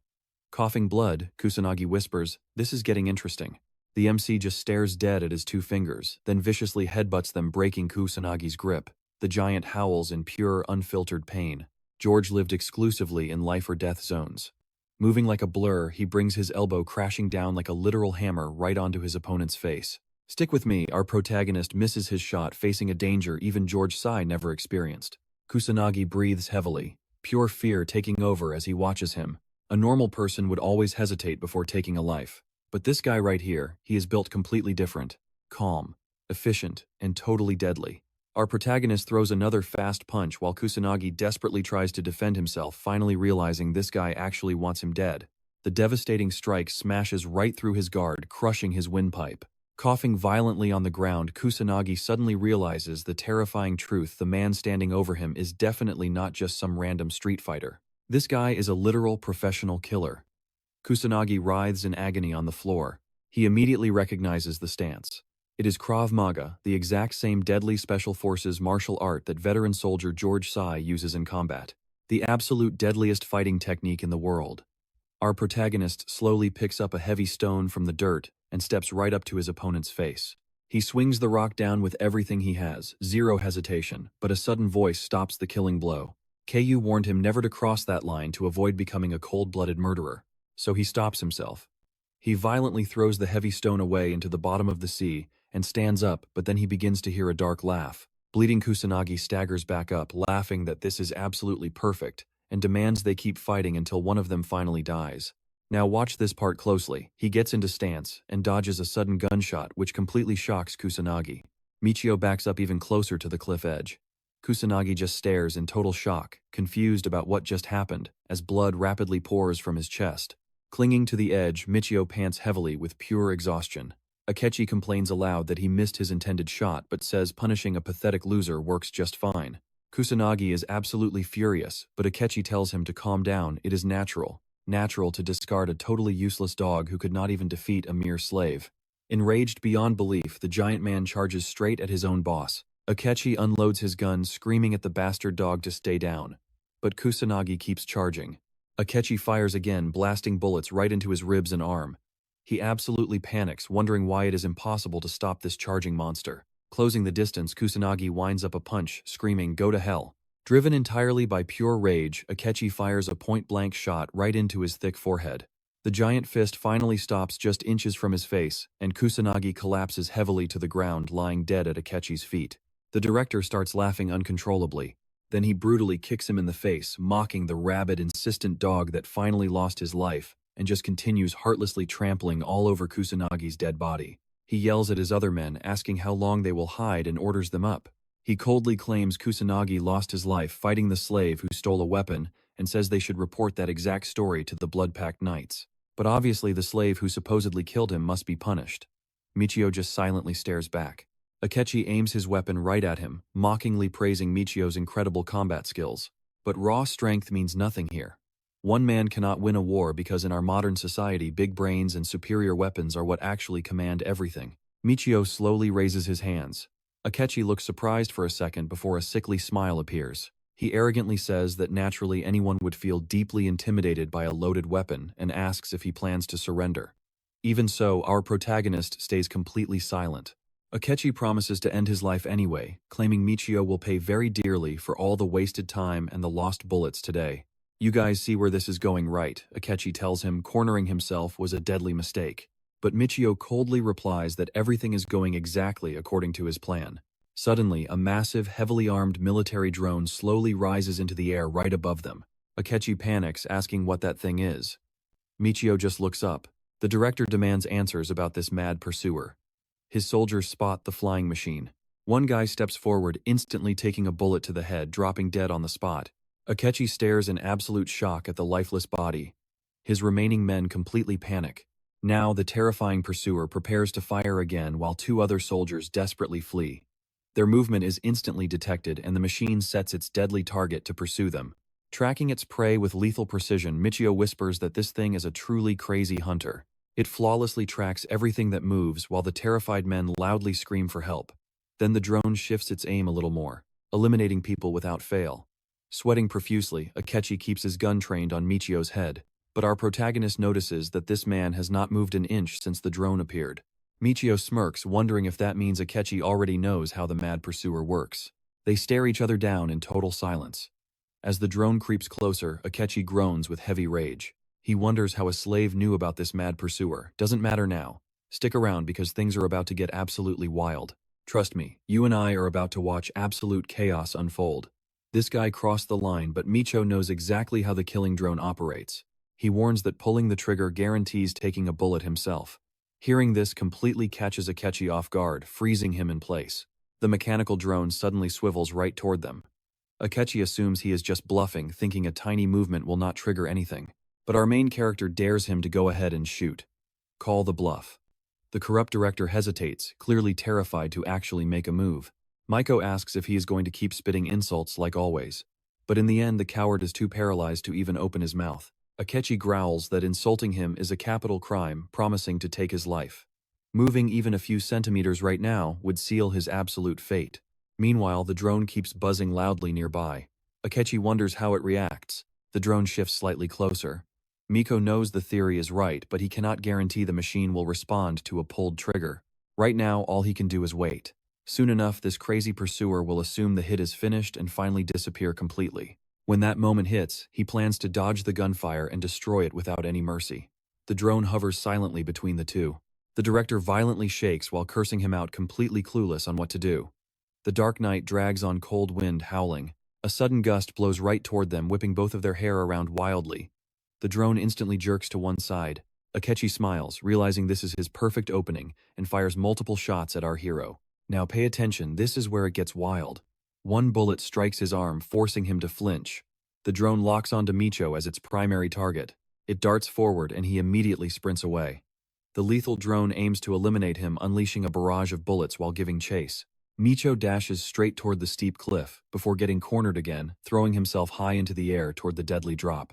This time, the machine emits rapid warning beeps, shooting the protagonist straight through the thigh. He feels the immediate agonizing flare of pain. Akechi flashes a twisted smile, firing another bullet right into the exact same wound. The protagonist screams in agony, falling uncontrollably into the dark void. A split second later, he snaps back to reality, realizing how bad things are. He rapidly twists his falling body. Adjusting midair, he manages a safe dive this time, crashing deep into the cold water. But the relentless drone keeps pursuing, pressing the attack. It just keeps firing, blasting bullets straight through the water's surface. Micho takes a couple of hits, moaning in absolute agony. That crazy drone suddenly begins spinning around. Our hero dives even deeper down. Then the pursuer unleashes one final beep, signaling that the brutal execution is officially complete. Akechi acts surprised by this, stepping right up to the steep precipice. He confidently states that the kid is definitely dead, laughing hysterically for a brief moment. Just a lowly slave who actually dared to challenge him, his maniacal laughter only echoes louder. Back down below at the cliff base, our protagonist slowly surfaces from the freezing water. He wonders if they left right until a razor-sharp pain hits him. He realizes his leg is bleeding profusely. He yanks the rough bandage from his mouth, securing it tightly onto his leg. He realizes that ambush caught him totally off guard. That lead bullet is still lodged deep inside his body, meaning he has to dig it out and treat the wound somehow. Heavy blood continues spreading everywhere. Our protagonist moves immediately. Something huge is rapidly approaching him through the dark water. Micho panics, wondering if a massive predator is closing in. You and I both know it is a shark swimming straight toward him. Completely perplexed, Micho narrowly dodges the beast's jaws, wondering if it caught the scent of his fresh blood. What just appeared right before his eyes is the ultimate apex predator of the marine food chain, a massive great white shark. Shaped basically like a living torpedo, it cuts through the ocean at 50 kilometers per hour. A single bite packs over 1 ton of crushing force. He barely avoids another brutal snap, losing precious oxygen in the process. But the shark swings its heavy tail, slamming right into him. He desperately tries to dodge the impact. Micho knows this is incredibly bad, having lost way too much air. The massive shark instantly turns back around. Micho forces himself to the surface, gasping for breath while the monster circles back. He braces himself once again, sinking back down into the ocean. He spreads his arms wide, standing totally still before the shark. These apex predators rely on ambushing their prey, absolutely hating it when they are seen. So Micho projects intense, murderous intent, terrifying the beast until it vanishes. However, his wound keeps bleeding. The hungry shark smells it, unhinges its massive jaws, and charges forward. The protagonist knows it smelled his blood. Now he has to strike back at its absolute most vital points. Micho was aiming his punishing strike directly at the very tip of the shark's nose. Those ampullae of Lorenzini, its super-sensitive biological sensors, act as the creature's ultimate weak point. Our hero wonders if the crazy strike actually worked. But the shark keeps pushing forward violently, slamming his stomach. The giant beast lunges right at him, with its mouth wide open. Micho realizes his desperate attack failed. The physical gap is just too massive. He sinks back down, overwhelmed by agony. So what do you and I make of this? He explodes to the surface, gasping for air. "Stick with me, where is that massive shark?" The beast was already stalking right behind him. He spins around in pure shock, just as the monster's jaws snap shut, shredding his clothes. He fights for breath, but against the ultimate apex predator of the deep human strength is literally nothing. His oxygen runs out, and his consciousness slowly starts fading away, trapped with zero options. If this was really the end, he accepted it. Begging for life just was not his style. He completely blacks out. But then a familiar voice screams at George to wake up. A woman begs him to keep his promise to survive no matter what. He snaps his eyes open instantly, remembering Sophia. He grabs the shark's massive fins and mounts the beast, breaking his promise right now, not an option. Dying like prey would be absolutely pathetic. His elite assassin mindset locks back in and he winds up a massive punch. Pure survival mode activates as he completely unloads on the shark with brutal, endless strikes. The monster thrashes in blind rage. The size difference is absolute insanity, and the heavy water pressure severely nerfs all his attacks. Now, pay close attention here. Even striking its sensitive nose does zero damage. You just cannot punch the king of the ocean to death. Desperate, our guy brutally rips a piece of cloth straight from its razor teeth. He wildly maneuvers behind the massive beast, violently gripping onto its bloody gills, and using them to steer the monster. Channeling every ounce of his insane strength, he punches straight into its flesh, attacking from the inside, a totally different ballgame. He actually taunts the beast, asking how those crushed organs feel, as he savagely digs his bare hand deeper into the wound. The monster panics, completely violently thrashing side to side. He refuses to let go, clamping down with maximum grip strength to ride out the chaos. With one sickening pull, he rips out a vital organ. The monster finally stops moving. Lungs practically exploding, he rockets up to the surface and takes the deepest, most desperate gasp of air imaginable. Slowly, his blurry vision starts clearing up. But suddenly the shark breaches the water right behind him. He whips around. Is this thing seriously still fighting? The beast charges straight at him. Pure panic sets in. It unhinges those terrifying jaws, throwing the absolute last of its fading life at him. He freezes entirely. But the massive predator just collapses inches away from his face, lifelessly sinking down into the dark abyss below. He pants wildly as the massive adrenaline spike crashes down. Glancing up, he thanks Sophia for saving him, realizing the current has dragged him miles out into the open sea. He needs to get back to that industrial dump site and treat these gashes. He passes out entirely. You and I know drifting alone like this is usually a death sentence. He jolts awake, violently coughing up water. His tank is completely empty, and the cold is paralyzing. He lost way too much blood. Wondering if he can even survive this, a warm glow suddenly hits his back. He turns his head and watches a beautiful golden sunrise crack the horizon. It is morning and a floating log bumps against him. This is his only lifeline. He fiercely paddles over and hauls his battered body onto it. He collapses on the wood, panting like a madman. Gritting his teeth through the agony, he stares at the rising sun. Against all impossible odds, he had literally cheated death one more time. Waves gently crash onto the shore. He finally washes up on solid ground. 5 agonizing hours have passed since he took that gunshot. That bullet needs to come out immediately before infection sets in. But his brain shuts off again, slamming his face into the sand. His core body temperature is dropping incredibly fast. Footsteps approach from above. He questions if it is an enemy, but his frozen muscles refuse to twitch. A shadow asks if he can hear them, demanding his name. His mind instantly flashes back to the past.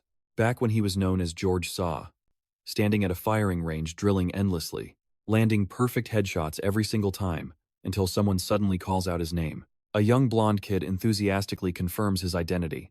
He introduces himself as Rory, the newest recruit of the elite ghost squad. George brushes right past him bluntly, stating he hates small talk. Rory drops his smile quietly, confessing that terrorists brutally murdered both his father and his mother, and George was the one who avenged them. Rory excitedly calls him a literal hero. George stops, looking back surprised, but coldly states he was just following orders. That icy response leaves Rory completely speechless. The flashback jumps a few tense days forward. A terrorist artillery strike wipes out half the unit. Trust me, you need to see what happens next. Stick with me here, we are dropping straight into absolute chaos. Medics are screaming out, crashing vitals, pressure at 40/80 while treating bleeding soldiers. A medic spots George's shredded shoulder, but he just brushes her off. It is just a minor scratch. Then a familiar voice calls out. Rory is bleeding on a stretcher, asking if George got hit too. George orders him to shut up.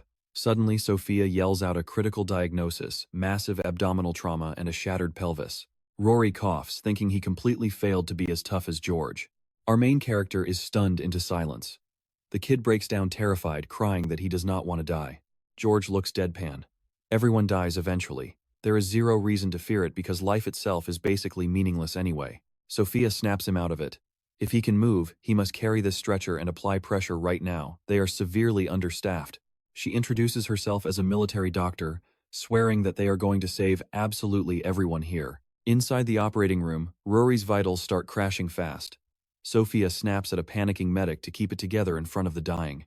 She refuses to let this kid die.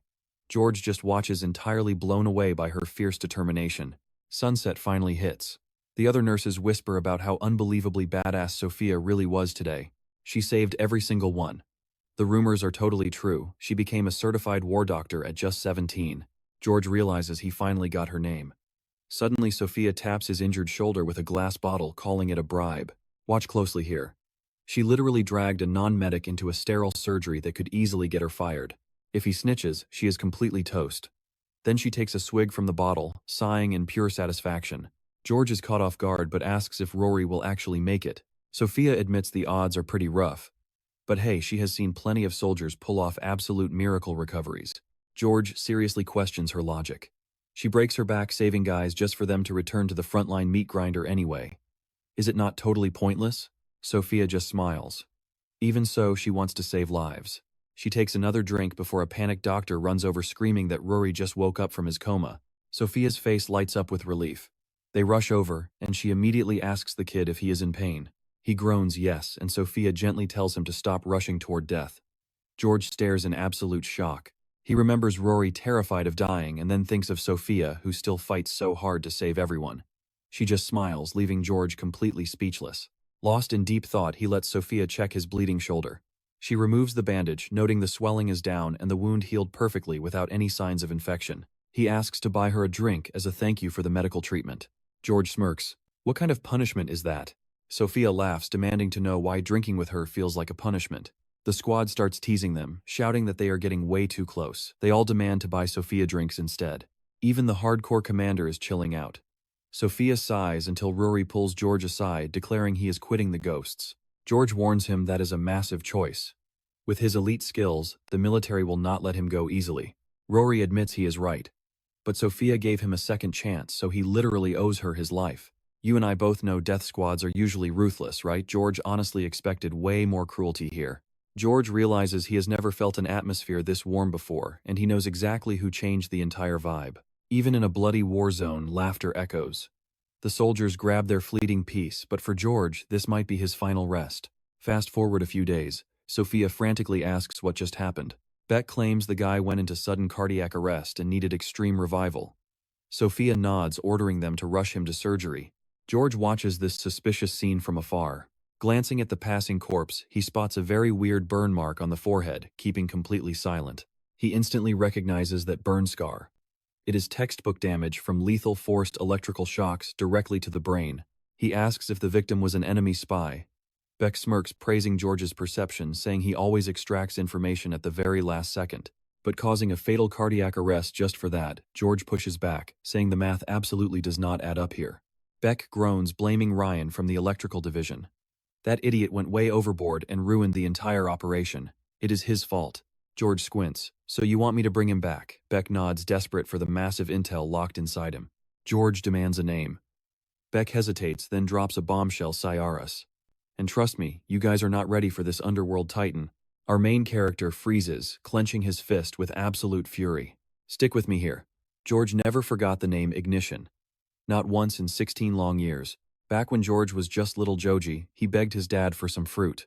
His father caved, telling the kid he would get exactly one chance. It was a rare family vacation to the Republic of Aldemir. The only time their workaholic dad actually took them anywhere. Those 5 short days were supposed to be the best time of his life. An irreplaceable, perfect memory. Or at least that was the plan. Then absolute chaos. A massive terrorist explosion sends everyone running. Out of nowhere, a brutal, indiscriminate strike claims innocent lives, injuring over 200 people. In the panic, his dad yells at him to just run. George freezes. He stares down at his father's lifeless body. He desperately tries to pull his sister away but falls backward. All he is left holding is her severed arm. The Japanese news reported 2 dead and 1 missing national.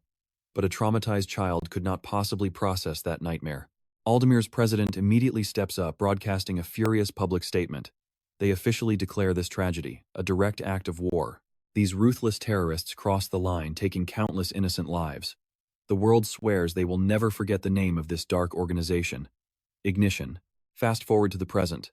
Inside the military training center, Beck explains that for 16 long, painful years, Ignition left absolutely zero clues behind. But today, they finally track down their main secret hiding spot. George is absolutely furious. Beck admits the official orders are pending, but he wanted him to know immediately. Now watch closely, their next mission is wiping out Ignition. He was weak back then, but he is not that helpless kid anymore. He has waited so long for revenge. Suddenly, Beck's radio violently buzzes. Command tells him to answer right now, it is a serious emergency. The commander demands an update. A panicked soldier reports that Sai and Sophia have completely vanished. Beck asks if Sophia went missing too. Hearing her name, George goes wide-eyed with shock. Deep in the dark forest outside the military grounds, the girl is panting heavily. Suddenly, Sophia trips hard, slamming her head against the ground. Sai barks that there is zero time to rest. He orders her up, but Sophia flat-out refuses to take another step. She calls it ridiculous and begs for a break. Instead, his sharp blade moves dangerously close to her face.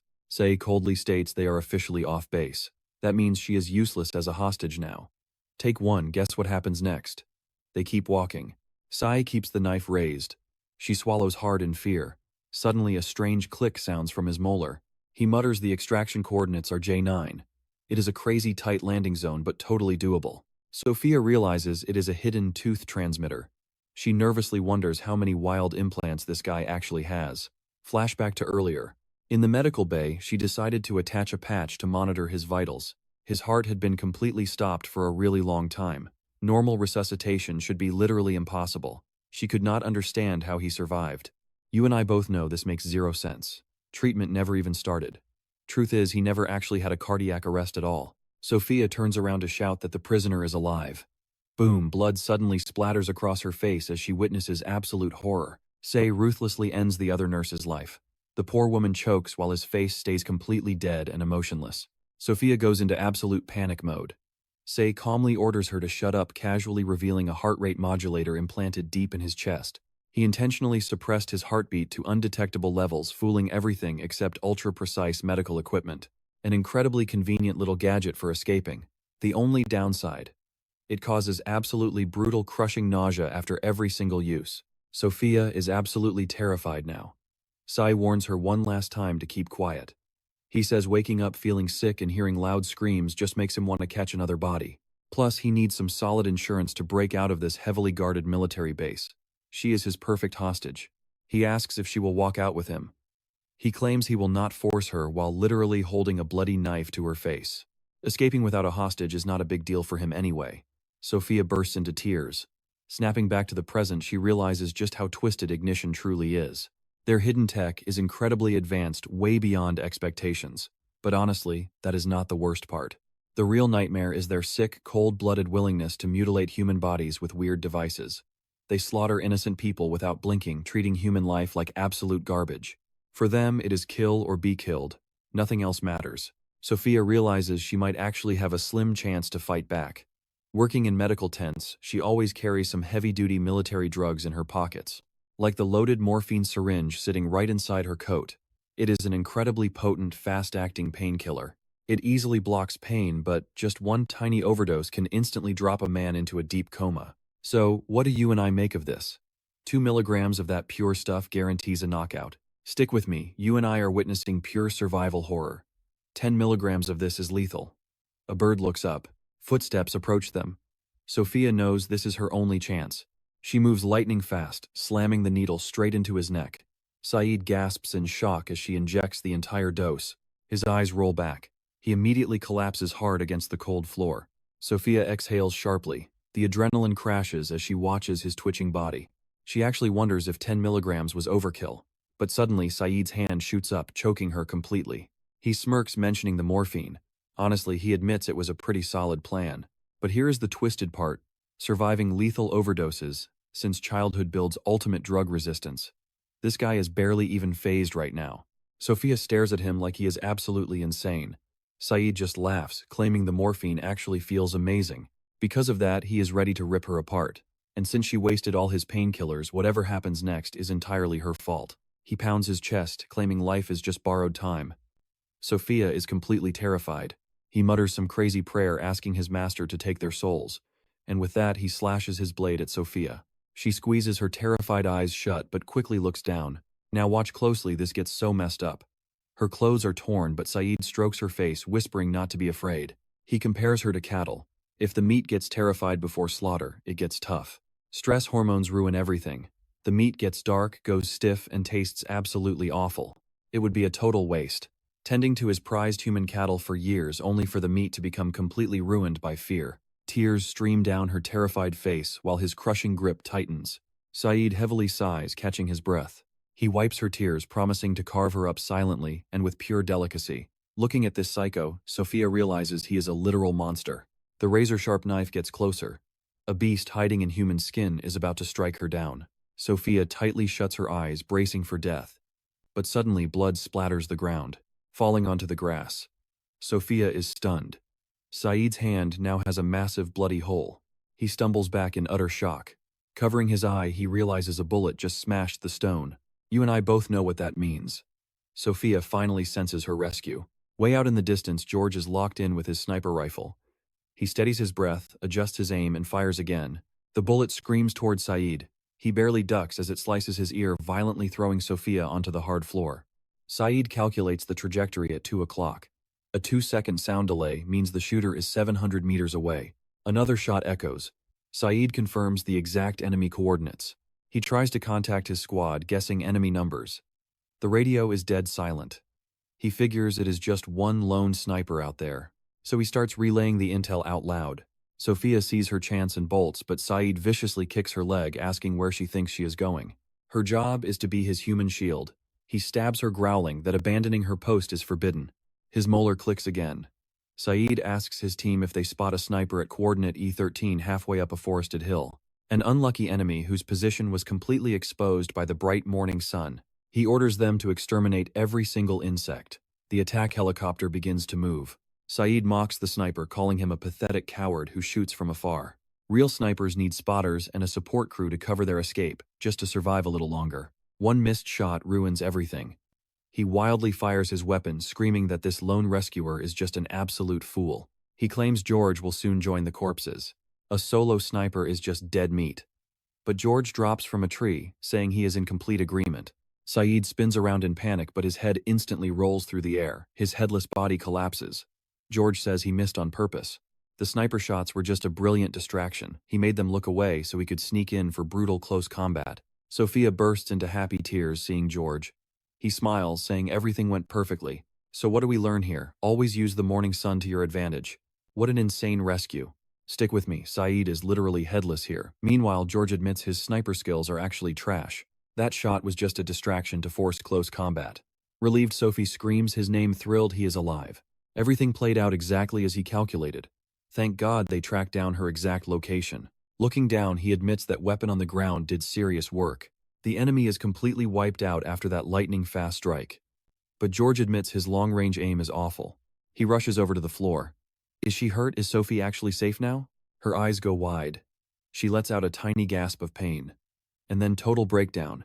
She just starts sobbing uncontrollably. He panics, begging her to stay quiet.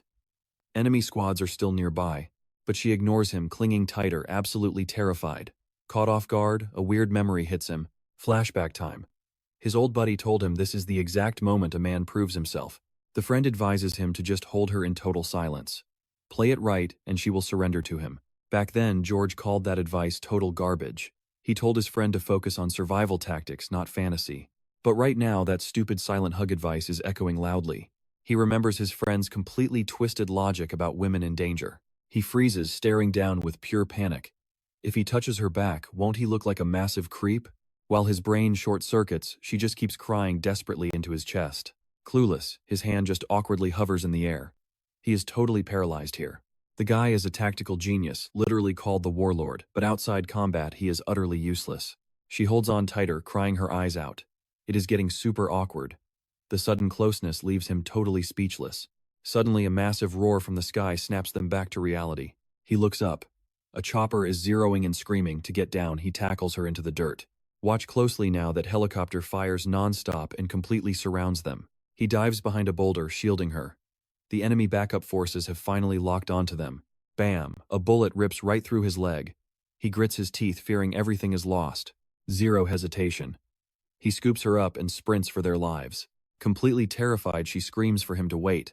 But he just roars back, demanding she hold on tight. Running on pure adrenaline, he warns her to stay dead silent. Hitting a cliff edge, he just leaps.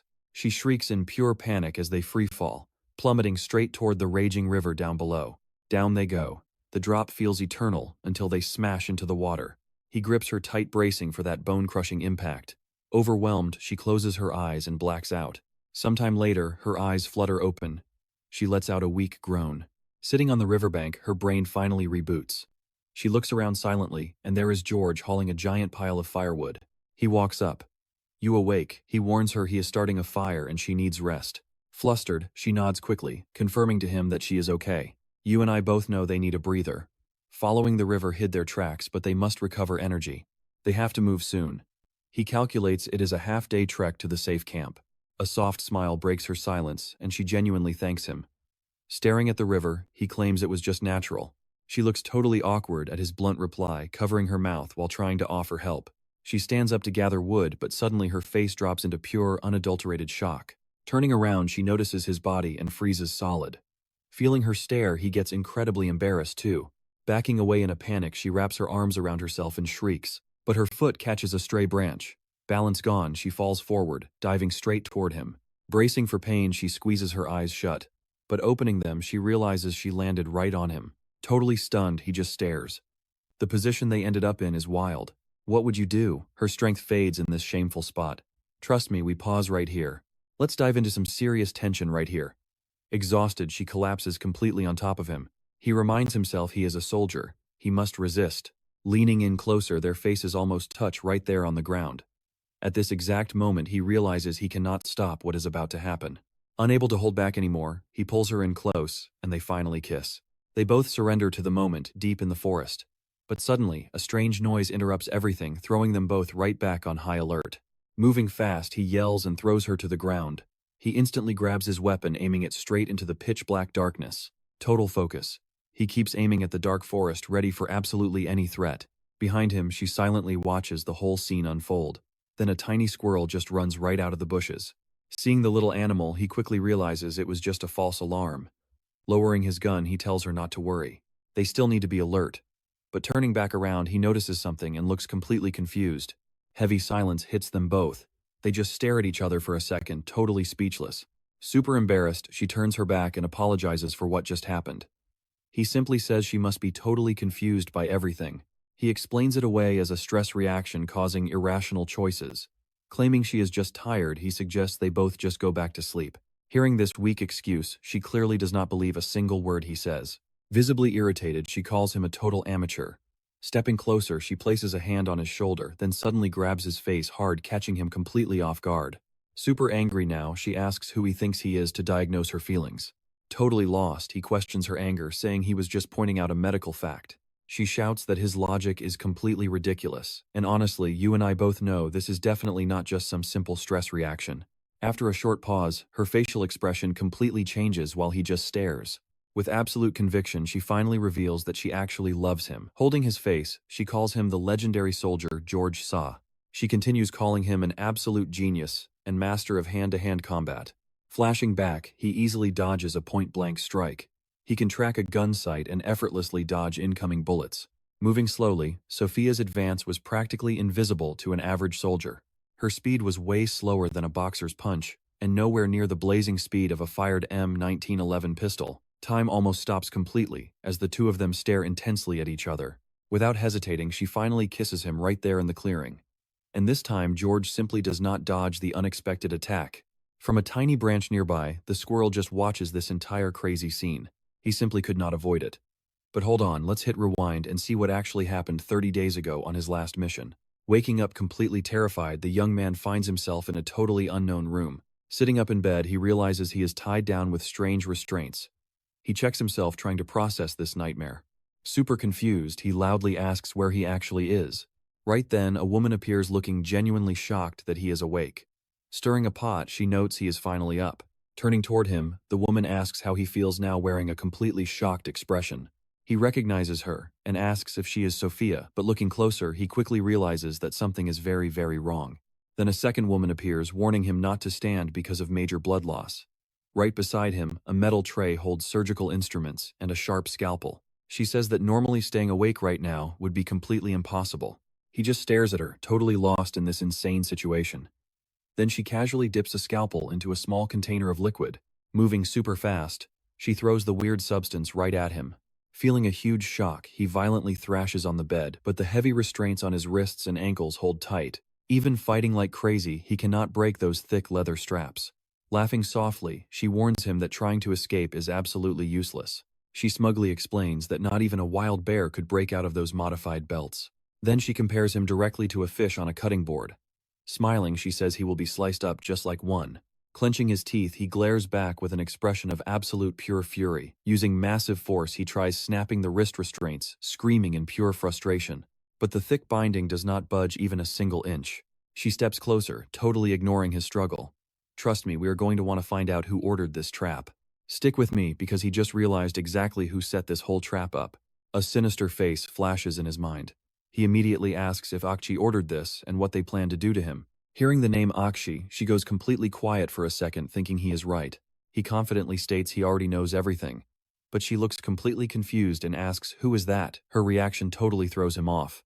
Grabbing a tray of medical tools, she finally apologizes for the super late introduction. She says her name is Rin, a doctor. Pinned down, he highly doubts it. Does she even look like one? He is deeply suspicious. Ignoring him, she flat out states that bullet extraction surgery starts right now. She points to his right thigh. That bullet inside, it will dissolve soon and trigger massive fatal poisoning. Her voice drops dead serious. Taking that projectile out is not an option, it is absolutely mandatory. He just lies there quietly listening to every single word. Then she hits him with it, one bad news, one good news. The bad news, zero anesthesia. It is going to hurt like hell. That is exactly why he is tied down to the bed right now. Highly curious, he demands to hear the good news she just mentioned. Claiming to be from Doctors Without Borders, she is totally used to this.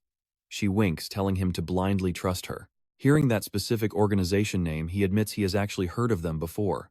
Clapping her hands together, she brightly announces the pre-surgery consent phase is complete. She asks for verbal consent to start cutting. But with a dead serious glare, he coldly refuses her treatment completely. "You and I know this is crazy."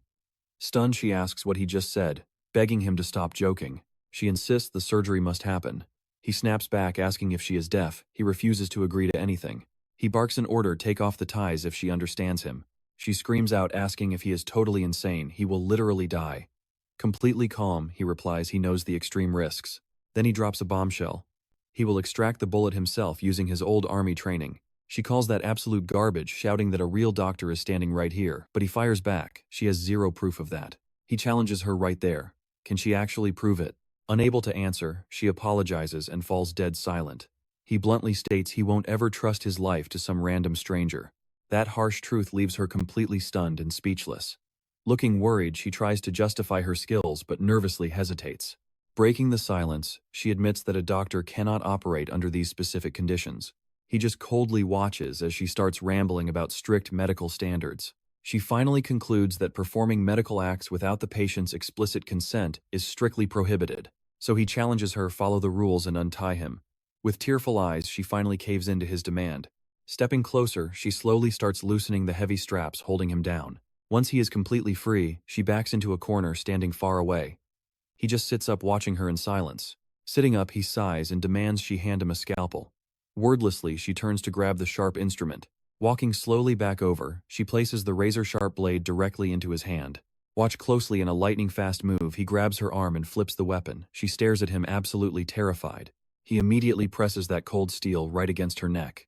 Pinning her down, she screams out desperately, asking what the hell he is doing. Flashing back, she needed his consent. With the blade at her throat, she shouts that breaking those rules would instantly disqualify her as a doctor. Still arguing, she cries out desperately that a dying patient is right in front of her. Giving up now means throwing away her medical license. Memories hit him. Sophia once said she just wanted to save people. Hearing those exact words echo in his mind, his intense expression completely shifts. Lowering the blade, he proposes a special clause to their mutual consent agreement. a dangerous test of trust. By letting her operate, he is literally entrusting his fragile life into her hands. But if he tries anything funny, she has full permission to violently attack him. Deal made. He releases her arm and steps back. Wiping her tears away, she loudly announces the surgery is starting. But right before she cuts, he grabs her wrist again, laughing softly. He is totally enjoying this. So what would you do? Completely confused by the situation, he yells at her, asking what the hell is so funny. Stick with me here, he explains. The deadliest enemy on any battlefield is the guy who is completely willing to just throw his own life away. A person risking their life for a set purpose becomes incredibly dangerous. She just watches him in pure shock, tears pooling in her eyes. Then he does something totally insane. He literally runs his tongue right over the razor-sharp edge of the scalpel. He simply tells her he gives up control. Flashing a crazy smile, he says he is putting his absolute trust in her hands. He is leaving the surgery entirely up to the doctor, leaving her completely stunned. Closing her eyes for a brief second, she finally accepts his wild decision. She blinks, tells him she is taking responsibility, and offers her full support. But he quickly reminds her about the brutal reality: there is zero anesthesia on this island. So she warns him the procedure is going to be pure agony. Grabbing her medical scissors, she starts cutting the bloody bandage away. She sternly warns him not to move a muscle since the main artery is right there. Nodding his head, he shows he perfectly understands the massive risk. Fully locked in, she finally preps for the start of this brutal surgery. Watch closely. She raises her hands and announces the operation starts right now. With absolute precision, she makes the very first cut into his leg. Keeping her focus dialed in, she carefully works on extracting the bullet. Eyes locked on the open wound, she maintains completely unshakable concentration. He endures the pure agony without making a single sound. Totally blown away by his resistance, she calls him absolutely incredible. She mentions she has pulled out plenty of bullets in active war zones. Flashing back to past cases, she knows even the toughest, most hardened soldiers found the pain of bullet removal simply unbearable. Literally nobody could just stay silent and shrug off pain like that. But he flat out explains that pain can actually be suppressed with the right training. He claims a trained mind can survive almost any torture. Completely shocked, she asks what kind of insane training could possibly do that. Digging into the wound, she cannot stop thinking about his unreal pain tolerance. Utterly fascinated, she wonders what kind of monster this man is. Right then, his earlier words echo in her mind. The scariest enemy on any battlefield is the one totally ready to die. Coming to a realization, she finally admits that appearances can truly be deceiving. Assuming he is a local, she asks if he is a veteran. But he quickly dodges, asking why his past even matters during a surgery. Feeling a bit embarrassed, she admits he has a point and quickly apologizes. He just keeps staring holes into her as she sadly averts her eyes. Breaking the silence, he points out how weird this whole situation is. He randomly drops that the longer he looks, the more she resembles someone named Sophia. After that, he just goes dead quiet, observing her every move. He bluntly asks why someone from Doctors Without Borders ended up in this hellhole. I know what you're thinking. Why is she here? Dead serious. She finally breaks her silence and admits she is hunting down a specific man. Hearing this shocking confession, he immediately asks for the identity of the man she is tracking. Suddenly her mind flashes back to a terrifyingly dark memory. A strange voice echoes through the darkness while she screams out in pure, utter desperation. In her memory, a brutally bloodied face desperately begged her not to forget. Then a sinister voice whispered that true art demands a massive sacrifice. Snapping back to reality, she stares at him with burning, fierce determination. Wiping her sweat, she grabs another surgical tool to push through the procedure. Letting out a heavy sigh, she seems way more relieved now. Flashing a tired smile, she announces she found the bullet and is starting the final extraction. Still strapped to the bed, he just nods. Gripping her tools tight, the doctor fully commits and rips that bullet straight out of his leg. Scene change. A good chunk of time has passed since that nightmare of a surgery. Now, outside the dusty cabin, he is recovering surprisingly fast. Sitting on the dirt with a wooden crutch, he lets out a long breath. Forcing himself up, he tests out his injured leg, noting that his strength is returning. But suddenly his eyes dart to the side, something feels off. Without warning, he literally leaps right off the porch, heading straight for the tree line. Smiling warmly, she catches up and scolds him, warning him to get some rest. Grateful for saving his life, he promises to pay her back for absolutely everything.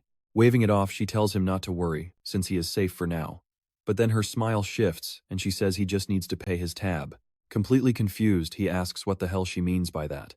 Extending her open hand, she happily lists out the insane costs of his little surgery. 548,000 yen. Trust me, you and I would be just as paralyzed. Stick with me here. You and I are about to dive into absolute madness. Right after that furious shout, we immediately cut to beautiful cherry blossoms. Reaching a massive door, he steps right up to the two bulky guards defending the entrance. Inside, absolutely incredible. It reveals a super busy, vibrant street packed with people happily enjoying the wild local festival atmosphere. Strolling through the area, tons of couples are just soaking up that deeply romantic district vibe. Panning down from above, this breathtaking street view perfectly showcases the entire gorgeous city landscape. Totally shocked, he wonders how this paradise even exists on a trash island. This legendary spot, the flower district of lust. Stepping right up to the door, he faces these two suited guards. Instantly, one of them turns around, demanding to know what he wants. Taking another step forward, he just completely stops staring at both men in dead silence. Smirking, the guard asks if he even realizes what kind of place this is. Unfazed, our guy calmly replies he is just a paying customer. He bluntly states he came here to buy a woman. Boom, we immediately cut to a flashback. He questions if the doctor actually charges for her services.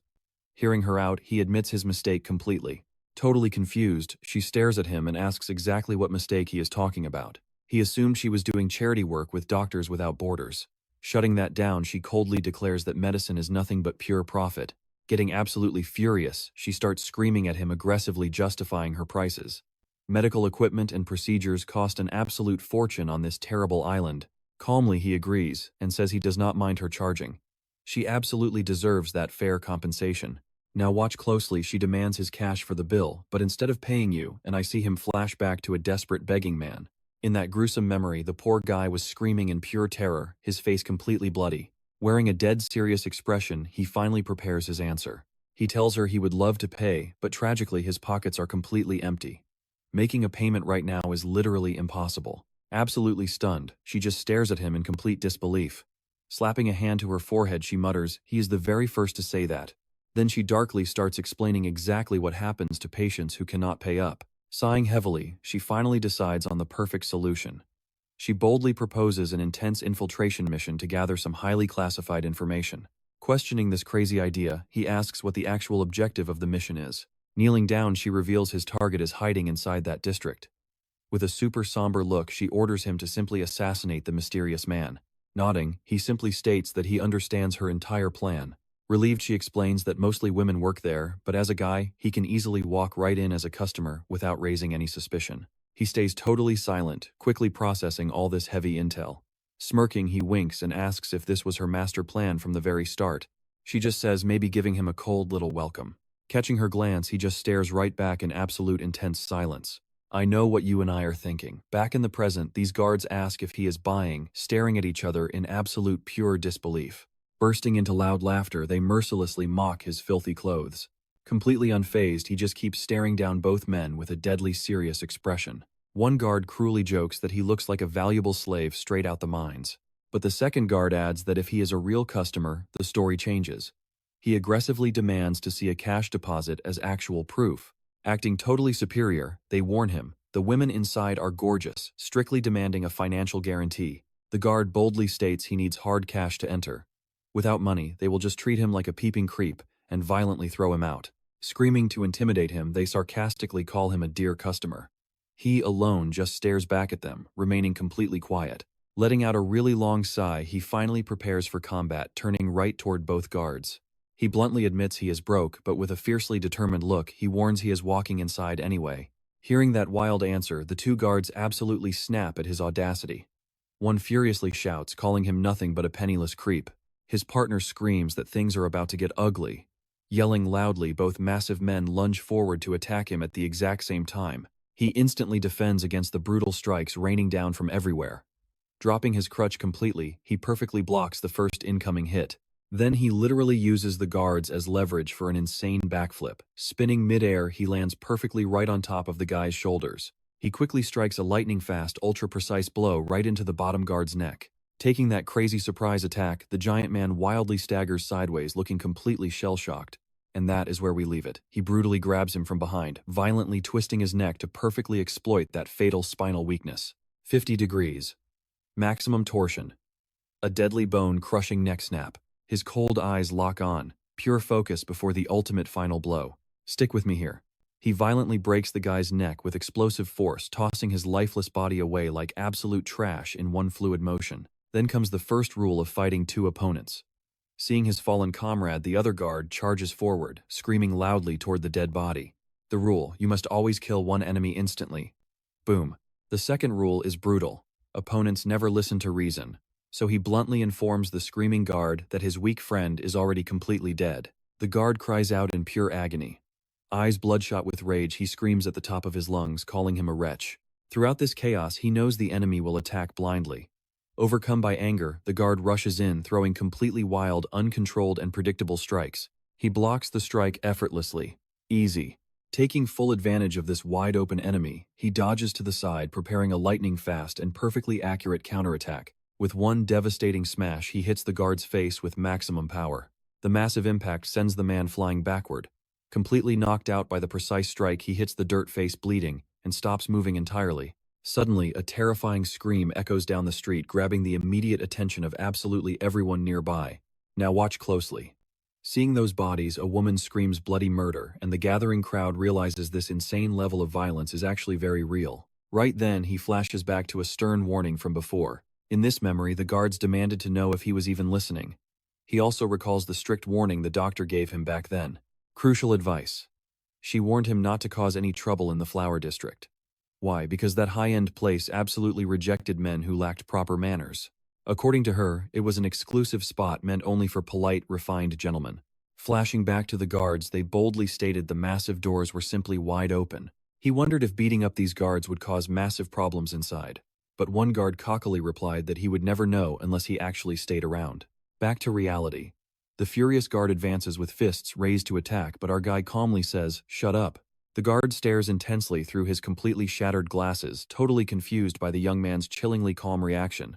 He wonders what is wrong with this tiny kid. Suddenly, he hallucinates a giant, intimidating monster looming over him as the boy strikes his crutch into the ground. He casually announces he is retreating for today, leaving those guards totally bewildered. Flashing a smirk, he claims he is leaving simply because he is a true gentleman. Both guards stand speechless. Just watching this bizarre scene unfold, he slowly turns his back on the two guards and begins to casually walk far away. Before disappearing completely, he shoots one last calculating glance at the area. Analyzing the massive wall, he fully understands the layout. This entire city is surrounded by heavy walls with just one single door. Storming it blindly would be foolish. Invading without knowing the internal layout is suicide. But suddenly, he spots something unexpected and lets out a surprised grunt. "I know what you are thinking. Who is this?" A kid rushes up with a cart, stopping dead in his tracks, asking if that is Micho. Spinning around, he instantly recognizes the little guy and loudly asks if it is K. The boy sprints toward his friend with a massive smile, jumping onto his back with pure joy and giving him a huge hug. The kid desperately asks where he has been all this time. He explains Micho vanished completely out of nowhere and nudges him playfully with his little elbow. The young K begs him never to worry him like that ever again. Then K asks what he is doing in a shady place like this. Rubbing his chin, Micho bluntly replies he was just buying a woman. K is stunned. The poor child just stares at him, eyes wide open in absolute shock. K immediately starts screaming in pure disbelief at what he just heard. He keeps shouting completely, failing to understand what is wrong with his old friend. K yells that his best buddy is not the kind of guy to say dirty things. With tears welling up, he insists Micho was always a kind person. Looking back fondly, K repeats that his friend was always a good guy. Crying hard, the boy begs him to stop saying such weird things. Deep in thought, Micho mutters that maybe another secret entrance exists around here. He bluntly tells K that he has created a fake, idealized version of Micho. Eyes full of tears, the poor boy just silently listens to this harsh truth. He firmly warns K that sadly he cannot magically become that perfect idol. The kid looks completely devastated by the shocking statement he just heard. Micho says he is planning his next battle strategy and tells K to stop interfering. Sporting an expression of pure rage, K stays completely silent for a tense moment. "So what do you and I take from this?" The kid realizes Micho is right. He is just a man. And men have wild desires they simply cannot control. "Stick with me here, you're about to see the craziest infiltration plan ever." Winking, he warns him. The kid just stares, totally misunderstanding everything. Covering his ears, the boy yells to drop it and get back to work. Still mumbling, the kid pushes his cart. But our guy stops him, asking a simple question. Pointing down, he asks what's in the cart. The kid quickly explains his daily cargo. "Just a bunch of laundry sheets and cleaning supplies," he says. Smiling, the boy explains he handles supplies for the local courtesans. Hearing this, our guy's face completely flips. A wild idea clicks. He mutters how convenient that is, leaving the poor kid totally lost. Grinning, he reveals his genius plan: just hide inside the cart. Shocked, the kid absolutely loses it in despair. Looking under the tarp, our guy sees just enough space to fit. The kid screams that this is insanely illegal, cluelessly asking why. He just makes the boy even more furious. Flailing around, the kid outright refuses to help. He wants absolutely zero part of this. He calmly explains you can't just walk through the front gate without cash. Laughing it off, he promises he won't do anything sketchy. Relieved, the kid asks exactly how much cash is required. Dead serious, he drops the price: $500,000. Throwing his arms wide, the kid yells he's never seen that kind of cash. Time to manipulate the situation. Smirking, he mentions having a brilliant idea involving Masa's leftover inheritance money. Watch closely now, this gets dark. Shocked, the kid asks if he means that Masa. Reminding him Masa died, the kid freezes. Flashing an evil grin, he claims Masa left behind a fortune. The kid stares, slowly piecing together this twisted scheme. Is he seriously using dead man's money as a deposit? Smiling, he shrugs. It's the only way inside. The boy just gapes at him, completely horrified by the absolute coldness. Besides, he adds, finding Masa's missing sister is practically impossible anyway. He argues the money is better spent this way. Furious, the kid stomps the ground hard. Grabbing his jacket, the boy screams in pure panic. Crying, he begs him not to touch Masa's money. He yells that stealing from the dead is crossing a major moral line. Staring silently at a cherry tree, he thinks. Smiling, he suddenly agrees, leaving the boy completely stunned. Instantly, he flips the script, proposing a brand new deal to settle things. He promises to leave the inheritance alone if the kid sneaks him inside. He patiently waits for an answer. Gritting his teeth, the boy actually considers the insane proposal. Our guy just watches him waiting. Suddenly, the kid smiles. Fine, it's a deal. Pointing at the cart, he tells him to get comfortable inside. Sighing heavily, he apologizes to the kid for being ruthless. You and I both know something's off. This rich district thrives amidst poverty. Is the island's escape route really inside? His soldier instincts are screaming that something massive is waiting. Pushing the cart, the boy is sweating bullets now. Hitting the main entrance, they run straight into two massive guards at the gate. From inside the cart, he whispers to the kid, "Stay cool, act normal." The kid whispers back to leave it to him. Seeing the boy approach, the big guards look genuinely surprised. Waving his hand cheerfully, the kid yells out a friendly greeting to them. Inside, he stays dead silent. One guard immediately recognizes the kid as the local errand boy. Acting rush, the kid asks to pass through. But boom, the guards cross their weapons, totally blocking his path. Startled by the sudden hostility, the boy just stares, completely confused by the vibe shift. One guard growls that deciding who enters is strictly their call. Trying to push forward, the kid argues they already know him. He begs to pass, but the guards ignore him, moving to thoroughly inspect the cart. Outraged, the kid screams, asking why they're doing this. They never check his stuff. A guard violently grabs him by the collar, ordering him to shut up immediately. He demands to know what's hidden. Losing patience, the massive guard brutally throws the kid straight to the dirt.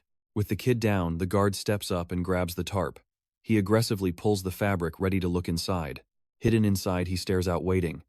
Trust me, you're not ready for what happens next. Stick with me here. One nervous slip and our boy is completely dead. He scrambles, desperately blocking the suspicious guard. For Micho, this was the ultimate do-or-die moment for his entire master plan. Rip. The guard violently tears the canvas right off the cart. But wait, he freezes. There is absolutely nothing inside except basic supplies. Micho had planned for this exact moment. He was ready. The guard aggressively inspects every single item loaded in the back. Tension spikes. The guard casually grabs a heavy saw and demands to know what it is. The kid stammers out that they are just daily work tools. The guard drags the blade right past his face, testing the razor edge. Now pay attention, because this is genius. Micho actually built a false bottom into that cart, staying perfectly hidden underneath. Cramped inside that dark space, he holds his breath while the inspection ends. Flashback time, jumping back exactly 1 hour. The kid was whining about his broken tools. Seeing his chance, Micho points out the falling apart cart and offers a free repair. Thrilled, the naive kid instantly accepts his new friend's help. Snap back to reality. The guard grunts nothing suspicious here. His partner nods, looking up at the sky, completely lost in thought. Finally, the gates open. They shout for him to pass, and the boy quickly throws the tarp back on. Safely covering Micho again, he pushes the cart straight through the gates and into the district. Inside at last. The boy looks completely drained. Annoyed, he mutters that he tried his hardest to act normal. Micho flashes a dark smile, thanking him for the ride. Caught off guard by the sudden gratitude, the kid looks totally embarrassed. Blushing, the kid shrugs it off, saying he really did nothing special. Realizing he has to bounce, the boy gets ready to run. But before sprinting off, he yells at Micho to remember their promise. Eyes closed, Miko simply gives a slow nod. Message received loud and clear. With a quick wink, he asks about the courtesan the kid works for. The boy reveals she is one of the four supremes. Hearing that title, Micho goes dead silent. The gears in his head start turning. The boy waves goodbye and vanishes. Now totally alone, Miko smirks. He infiltrated the infamous flower district, but the real mission begins. His sole objective, he has to hunt down one specific man. You and I both know this isn't easy. The target's name is Kansaki, but with zero intel, Micho desperately needs a fresh strategy. Leaning heavily on his crutch, he starts scouting the district. The neon streets are packed with wealthy men walking alongside absolutely stunning women. Limping through the vibrant city, his sharp eyes carefully inspect everything. These streets bleed ancient history and dark culture. To survive here, he has to feel the city's heavy atmosphere with every single sense. Scanning the massive buildings, he notices a weird, repeating architectural pattern. 5 massive main buildings, all sharing the exact same layout. At each entrance, a beautiful woman sits, acting as the ultimate welcoming bait. But something is off. Several of the rooms are completely shuttered. Despite all the locked doors, he mutters that this place is incredibly lively. Even in broad daylight, pacing through the massive courtyard, he spots only a handful of open rooms. Staring intently at the layout, he approaches the available woman on the left. On the right side, another girl sits waiting for a client. Mind made up, he pivots to make his final choice. Taking one step forward, he locks onto his very first target. Zero hesitation. He marches right up to the left room, politely asking if he can ask a question. The woman looks up, eyes dead serious and highly curious. Standing face to face, he eagerly awaits her actual response. Smirking slightly, she clearly enjoys this weird encounter. Then she drops the bomb: they absolutely do not accept first-time customers. Totally confused, he questions this crazy policy. Suddenly, another woman chimes in, warning that annoying, persistent men aren't welcome here. He turns as if to leave, but stays frozen. He repeats the rule, brain completely short-circuiting. Suddenly, multiple women start echoing the exact same rejection. No first-timers allowed here. One steps up coldly, excusing him and enforcing the strict rule. Another girl repeats it with a nervous smile. Even from behind, a voice loudly denies him service again. Trust me, you and I haven't seen anything yet. A woman in the shadows whispers that newbies are complicated, leaving him totally stunned. Furious, he finally snaps, screaming, "What the hell even is a first-time customer? Stick with me here." Suddenly, a massive scream shatters the silence and grabs his attention. A frantic woman in the crowd screams her lungs out, begging a crazy man to let Kosusu go. Watching this absolute chaos unfold, he hears desperate cries for help echoing nearby. A crazed guy has a woman named Reen hostage, swearing to end her if anyone steps closer. The crowd screams for him to stop, reminding him that violence is strictly forbidden. Mocking them, the crazy man just laughs, thinking they are acting way too important. He yells that he gave absolutely everything for Kosusu, but she rejected him. Pressing a blade to her throat, he screams about this being the flower district. One guy in the crowd yells back, "It is his own fault for not being a regular." Furious, the hostage-taker screams that the entire city is just one giant scam. Seeing red, he completely trashes the district, calling it a filthy, unclean neighborhood. Watching this chaos, he just observes the wild scene unfolding in absolute silence. The desperate man cries that he is going to end up as a slave miner. Hearing those exact words, slave miner, our hero's expression instantly shifts to pure seriousness. He suddenly remembers that exploited men from this district get sent to that hellhole. The madman asks if she wants to die right there with him. Clueless and terrified, the angry crowd completely panics over this dangerously escalating situation. One bystander swears he will not let that insult slide. But then a woman's voice cuts through the crowd, ordering absolutely everyone to get out of her way. The men instantly recognize her, shouting Lady Joyce's name in total shock. He recalls that she is actually Ku's boss in this district. Waving his weapon, the crazed man threatens her, screaming not to step closer or the hostage dies. He keeps screaming, asking if she even hears his threats. Stopping right in front of him, she stares in absolute silence for a moment. Then bam, she suddenly smacks him with her fan, leaving the guy completely dazed. Looking disgusted, she calls him a pathetic loser who cannot afford to be a customer. The crowd mutters that this is a typical story around here. Men threatening courtesans. He watches quietly, fully aware that this sad story happens constantly here. She mocks him, saying a guy who spits threats but lacks the guts to act has no right to feel hurt. Crushing his pride, she orders him to behave. With a dead serious glare, she commands him to leave the city quietly. Terrified, the broken man screams and desperately begs the men in suits for some backup. She snaps at her own guards to grab him, but they actually freeze up in fear. They stutter that the maniac has a sharp blade. Shocked, she asks if they are seriously backing down, disgusted by their cowardice. Seeing red, the crazy man screams for them to stop mocking him and grips his knife. He lunges forward, screaming she is dead.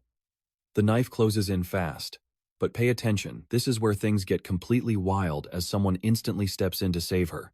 Moving like lightning, our hero dashes in and smoothly intercepts the man's deadly knife attack. He casually uses the fan to block the heavy blade. Yanking her backward, he saves her from the enraged lunatic's fatal strike. Completely stunned, she just stares, shocked by his sudden intervention. Grabbing the madman's arm, he completely shuts down the attack with terrifying strength. With an iron grip, he crushes the attacker's wrist. Totally overpowering the guy, he easily disarms him while keeping a dead serious look on his face. Slamming him to the dirt, he pins the guy down, making him scream in pure agony. Blown away by this, she just watches, having zero idea how to react. The guards and crowd are absolutely speechless. You saw that too, right? He handled that perfectly. He casually holds the knife, mocking the guards. Finally, stepping up, they drag away the sobbing attacker, who begs on his knees to be let go. The rescued young woman apologizes for putting her sister in danger, trying to comfort her. She replies she could not let that insult slide. He then warns them that this dark district breeds desperate people, so they must stay alert. Smiling softly, the young woman nods and promises to be careful. Turning back to our hero, she clearly wants to talk about what just went down. Thanking him for the insane save, she asks if he practices some martial arts. He calmly replies that it is something like that. Praising his flawless moves while eyeing his basic clothes, she asks if he is an errand boy. Closing his eyes, he calmly replies that he is definitely no errand boy. With a dead serious look, he claims he is just a customer looking for fun. Totally surprised, she repeats that he is actually a paying customer. Turning around, she calls out to him, asking him to keep a close eye on her. Totally lost, he just stares confused by this super sudden invitation. Flashing a smile, she invites him to her game room. He shows zero reaction. Trust me, you and I already know he is plotting his next move. Meanwhile, a boy sweeping the dusty street lets out a sigh, looking incredibly bored. He whines about Micho trying to party with zero cash. Someone angrily yells back that it is way too early. He insists that without money this place is not amusing. Smiling brightly, she promises that she will prepare a really good meal for them. Right then, Lady Joyce calls him over, warning that a paying customer is waiting. Stick with me here. Yes, he answers as she smiles, calling herself Lady Joyce. Seeing these two together, the kid is completely mind-blown by this scene. Totally clueless, the kid screams in pure shock, seeing him with his boss. Inside the room, they finally sit down for a private chat while the kid spies. Blushing hard, the kid tells them to enjoy their time. Heavy silence falls. They just sit there staring at each other in total confusion. Outside, the kid wonders why Micho is with Lady Joyce. Stretching her hands out, she calls him over, sitting close while casually sipping tea. He stares back. Zero reaction. He tells her to do whatever she wants. She hikes up her kimono, straight up provoking him. Spying from outside, the kid practically drops his jaw. Unable to handle the spicy scene, the kid sprints off randomly, declaring it's time to go clean. Calmly taking his teacup, he watches her closely. He asks if this is her way of saying thanks. But she smiles. He saved her life. This would be way too little. Grabbing his crutch, he slowly stands up and walks straight toward her. Closing the distance, he stops right in front of this mysterious woman. Zero hesitation, he plants his hand firmly on her thigh. She stares intensely right back at him, her expression completely unchanged. His hand slowly slides further up her leg. But wait, he suddenly stops, steps back, and apologizes. Time to drop the act. He admits he lied about being a customer. Instead, he demands she answer a few questions to repay her life debt. Exhaling softly, a small smile creeps onto her face. The unexpected situation actually amuses her. She laughs, clearly enjoying this crazy little plot twist. Her look turns dead serious. She already knew he wasn't a paying client. Narrowing her eyes, she casually mentions he passed her little test. Totally lost, he asks what test she's even talking about. Curiosity piquing, he demands to know how she figured out his bluff. Flashing a knowing smile, she tells him the answer is incredibly simple. Opening her fan, she reveals the secret: his wrist. Official paying customers always receive a special glowing bracelet as absolute proof of payment. No bracelet, you're instantly flagged as a suspicious and highly dangerous infiltrator. Now watch this closely. That line about not accepting customers, just a polite rejection. Hearing this, our guy finally understands how things work around here. She explains that having fun in this twisted city costs an absolute fortune. Customers drop stacks of cash into a machine just for a conversation. That relentless cashier swallows a bill every 5 minutes flat. Clients just have to endure the sheer terror of watching their wealth vanish. Laughing, she straight up admits the entire system is a ridiculous scam. He just stares at her in dead silence, processing this insane new info. Dead serious, he realizes this is exactly how they trap desperate clients. Hiding behind her fan, she slowly nods, confirming his dark conclusion. She explains that everyone starts as a regular, no touching allowed whatsoever. Period. Hit the right criteria, and you rank up to favorite. Leaning in, she whispers that only at this elite level do you get real privacy. She finishes by stating only those preferred elites ever make it to bed. Shocked by this brutal system, he gives her a curious look. He mutters that it's actually mind-blowing people willingly pay for this trap. Snapping her fan shut, she reflects on the district's twisted reality. Her face hardens as she warns him that's not the only reason. He stays completely silent, waiting for her to drop the real truth. You and I both caught that right. He asks who these clients are. Hiding behind her fan, she reveals most come from the main continent. His eyes go wide. An incredibly important piece of the puzzle just clicked. He instantly asks about transport off this island, ships, planes, anything. But she hides behind her fan, apologizing as she suddenly hesitates to answer. She struggles to answer. Finally, she admits that leaving the island is strictly confidential. Annoyed by this wall of secrecy, he clicks his tongue in pure frustration. Smiling again, she asks if he's finally done with his little interrogation. He closes his eyes and says he has exactly one last question. He asks if she knows an old doctor going by the name Kinsaki. She asks who Kinsaki even is, completely failing to recognize the name. She explains finding someone by name alone here is basically impossible. Hearing this dead end, he nods, saying he gets it, and falls completely silent. Smiling dangerously, she announces it's her turn to ask questions. Reaching for his hand, she hits him with a totally unexpected wild proposal. Shooting him a seductive glare, she asks if he wants to become hers. Utterly confused, he just stares, brain buffering over what she just offered. Boom, cut to a makeshift underground ring. A brutal cage fight is kicking off, and a woman snaps her fan to signal the absolute chaos. The crowd screams as the brawl explodes. Suddenly, he's throwing hands against a massive guy in a sharp black suit. Why is this happening? That mystery will be revealed soon. Flashing back to the room, he asks what she meant by that crazy proposal. So what do we make of this? She clarifies, become one of them, not just hers. Still completely confused, he just stares at her, totally bewildered. Stick with me, you and I are watching him get recruited as her new guard. He is completely speechless, just staring in pure shock. She tells him to follow along, standing up and walking right across the room. He trails right behind her, heading up the stairs all the way to the top floor. They reach a door and she throws it wide open. His eyes go incredibly wide, completely blindsided by what is waiting inside. Not some rundown shack, but a massive, elegant hybrid space. She explains how the courtesans actually group up together here. They form teams of 5 for pure survival, living in these high-end penthouses above the casinos. With a sharp clap, she grabs everyone's attention for introductions. The girls walk right over. Kasuzu instantly thanks him for saving her earlier on the streets.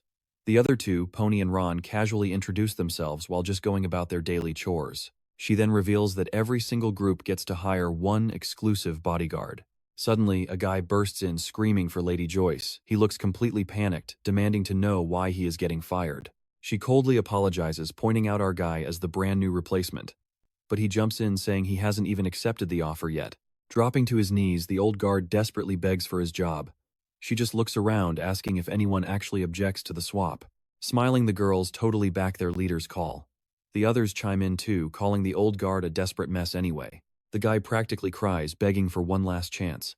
Pointing right at our hero, he screams he will never lose to some weakling. Covering her face with a fan, she is absolutely loving this drama. One of the girls sighs, saying they should at least give the pathetic guy a shot. He screams that he will absolutely crush him, promising zero mercy. She just smirks, points her fan right at him, and declares the match officially on. Watch closely, you and I are about to see this epic fight begin. The guy lunges with a wild punch, but he effortlessly dodges. He literally just hops backward on his crutch, completely avoiding the strike. Furious, the guy screams at him not to get cocky just for dodging. Our hero stays totally silent, coldly waiting for his next move. With a furious roar, the man charges in with a massive combo. He weaves through every single strike like water. Being a trained soldier, he actually hates using unnecessary violence if he can avoid it. Screaming in pure rage, the dude launches one last desperate assault. He throws a wild flurry of punches, hoping just one connects. Mocking him, he asks why he cannot land even a single hit. He always held his ground in combat. And honestly, he figures taking this guard gig is the easiest way to stay in the city. The massive perks of this gig are just way too good to pass up. Gripping his crutch tightly, he finally makes his choice. In one blazing fast motion, he tosses the crutch completely aside and steps right up. Seeing an opening, the idiot screams about landing a finishing blow. But our hero is already locked in for a brutal, decisive counterattack. Boom. A flawless, devastating hook catches his jaw. The heavy impact sends the old guard flying, knocking him completely out cold instantly. You and I definitely saw that coming, right? The women are absolutely stunned as she raises his arm, declaring him the brand new guard. Outside, the other girls cannot stop talking about his legendary, terrifying strength. That fight proved everything. And just like that, he takes his very first step into this wild new district life.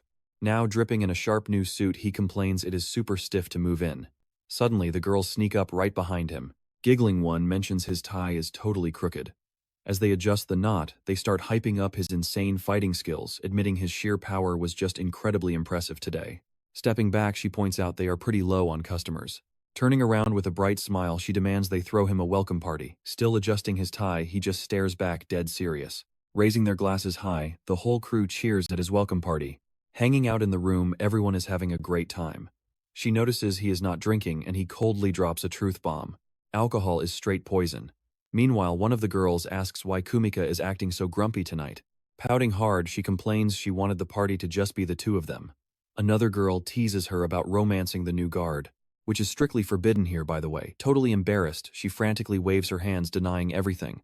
But then she shyly admits that super strong guys just make her feel completely flustered. Suddenly, Ron slams her glass down. With a dead serious look munching on a chicken leg, she is completely invested in this spicy gossip. Staring Kumika down, she warns that secret affairs will end in tears and sushi bribes. Although she adds that earning extra points is always nice. So what do you and I take from this? Kosuzu scolds them for teasing her, while another girl seriously asks exactly how many penalty points a romance violation costs. Stick with me here. Ron opens the scroll, desperately searching for that crucial information. Shocked, she yells that the 20-point penalty is incredibly steep. Totally annoyed, Kumika shouts back that she wants no part of it. She has zero romantic ties to him. Meanwhile, Ron mentions those 20 points could trigger a major district rank up. Sitting down, he explains this whole system runs strictly on points. He adds that lower-ranking courtesans are known around here as the Suzubini. In stark contrast, Yoi's and Kumika sit at a much higher tier. Kosuzuo points out that Yoi's is dangerously close to becoming a supreme. Kumika cuts him off, absolutely refusing to hear another word about it. He casually notes that this city is built on strict rank systems. Taking a sip, she confirms this district's intense hierarchy. He just stares in pure silence, processing the crazy info before asking if reporting others actually works. Pouring his glass, she completely confirms that dark truth. People actually score points by turning others in. Grabbing his crutch, he stands up from the table and slowly approaches Ron from behind. She watches closely as he reads the parchment. Then, eyes wide with shock, he gets ready to snatch it back. In one lightning-fast move, he completely snatches the paper right out of her surprised hands. She lunges forward, but he dodges flawlessly. Furious, she yells, questioning his actual motives as a guard. Checking the parchment, he spots a massive 10-point rule. He then asks if it means nobody can leave this district. She nods, confirming that absolutely zero courtesans or guards are ever allowed to walk out. Looking incredibly somber, he reveals that death is the only exit. The others chime in, joking they at least never worry about starving. They actually call this place paradise, totally blinded by the endless food and comforts of their shiny new district life. Now pay close attention here. With a dead serious look, he warns this paradise has a catch. He questions if it's just a prison. Shouting loudly, Ron asks if any errand boy is nearby. A boy named Ku smiles and appears answering the call. The whole group gathers around, immediately ordering another round for the wild party. Interrupting the fun, he points out that the boy just walked through the front gate. She confirms errand boys are the one huge exception. He invites everyone to sit down and feast for this massive welcome party. Shocked, the boy realizes Micho is actually speaking to him as an equal. Staring up at the moon, he lets out a thoughtful sigh. It feels like Micho has completely transformed into someone from a totally different world. Suddenly, his stomach growls aggressively, and he realizes he is absolutely starving for real. He mentions wanting to eat Lady Yoi's leftovers, but an older woman storms over, shouting that's forbidden. Smoking her pipe, she explains that those scraps are strictly sold to slums. Visibly annoyed, the boy tells her to shut up, but she harshly reprimands his attitude immediately. Suddenly, the door slams open and Micho appears. The confused boy asks why he is there until Micho reveals a massive stack of food. A literal banquet of delicacies. Drooling in pure anticipation, the boy praises Micho's kindness, but the older woman sharply shouts a warning to step back. She points right at Micho, warning that he can't touch that food and could easily report him. Terrified by the threat, the boy stares at Micho, who is just silently watching the entire situation unfold. I know what you're thinking, but Micho has zero interest in reporting or gaining points. Instead, he offers the food up front to ask for a massive favor. With a dead serious look, the boy stares heavily debating this insane proposal. The very next day, the boy is dragging his cart through the deep forest. He looks completely exhausted from this endless draining walk. Suddenly, spotting something far away, he lets out a huge gasp. Waving wildly, he immediately calls out to someone hanging up the laundry. The woman turns around looking totally confused by the shout. Running straight toward her, the boy quickly asks if she is Mrs. Rhyme.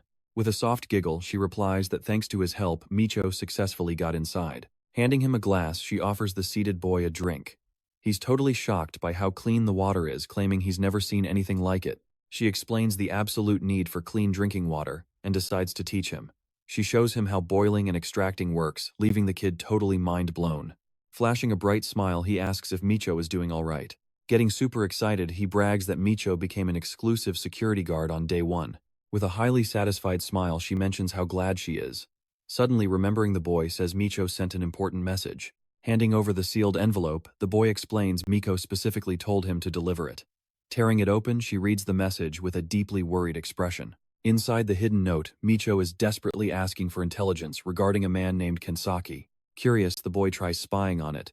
She just smiles, agreeing to help Micho. And trust me, you and I definitely want to see what happens next. Let's dive into this wild mystery, watch how this guy reacts. With a dead serious glare, she tells him trust is off the table.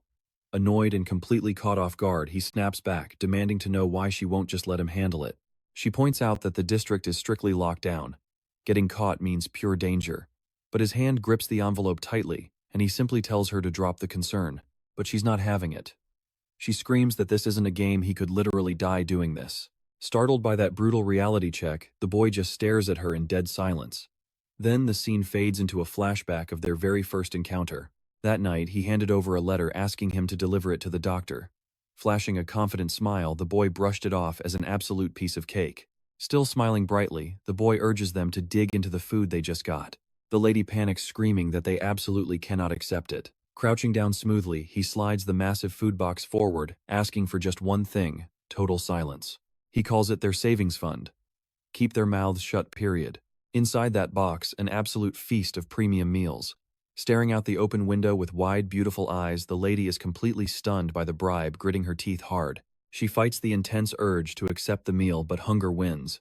Her resistance crumbles, and she starts absolutely devouring the incredible feast. They both scarf it down, desperately beyond thankful for the sudden meal. Mouth stuffed completely full, the boy smiles in pure bliss.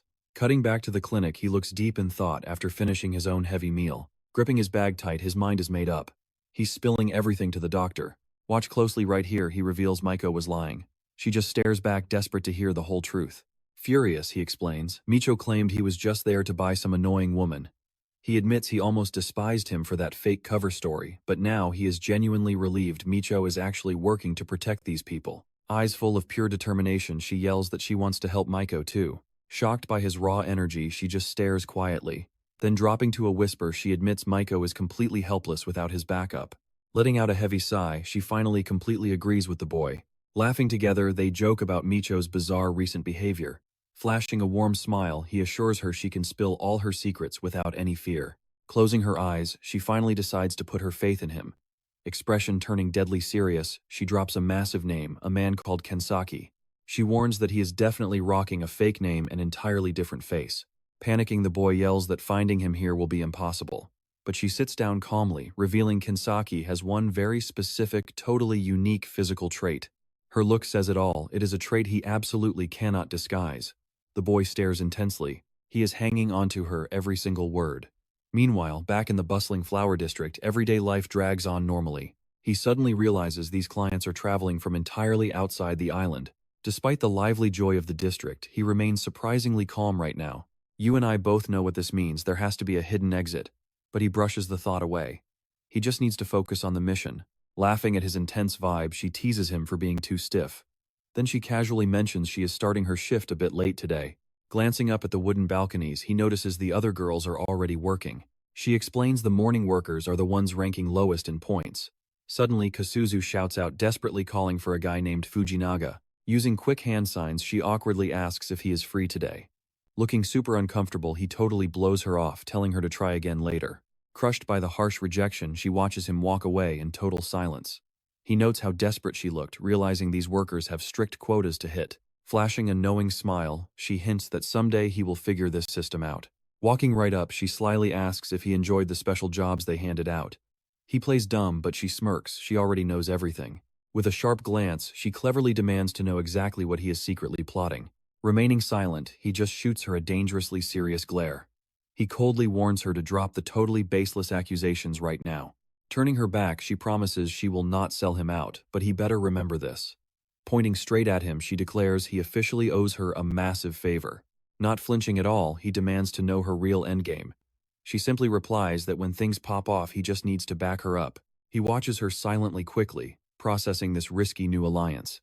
Suddenly, an unknown voice calls out, entirely cutting off their tense conversation. A sharply dressed man wearing a hat strolls up, greeting her with a smooth smile. He asks how she is doing and if she is staying perfectly healthy. Tipping his hat back, he checks for any weird symptoms. This guy is Dr. Moroi. She quickly reassures him that she is feeling totally fine. Smiling warmly, the doctor claims every single woman here is under his care. He explains it is his literal job to ensure their bodies and minds stay completely healthy. Spotting Micho, he asks who this stranger is, and trust me, things are about to get crazy. Stick with me here because things get wild when she introduces Micho to the doctor.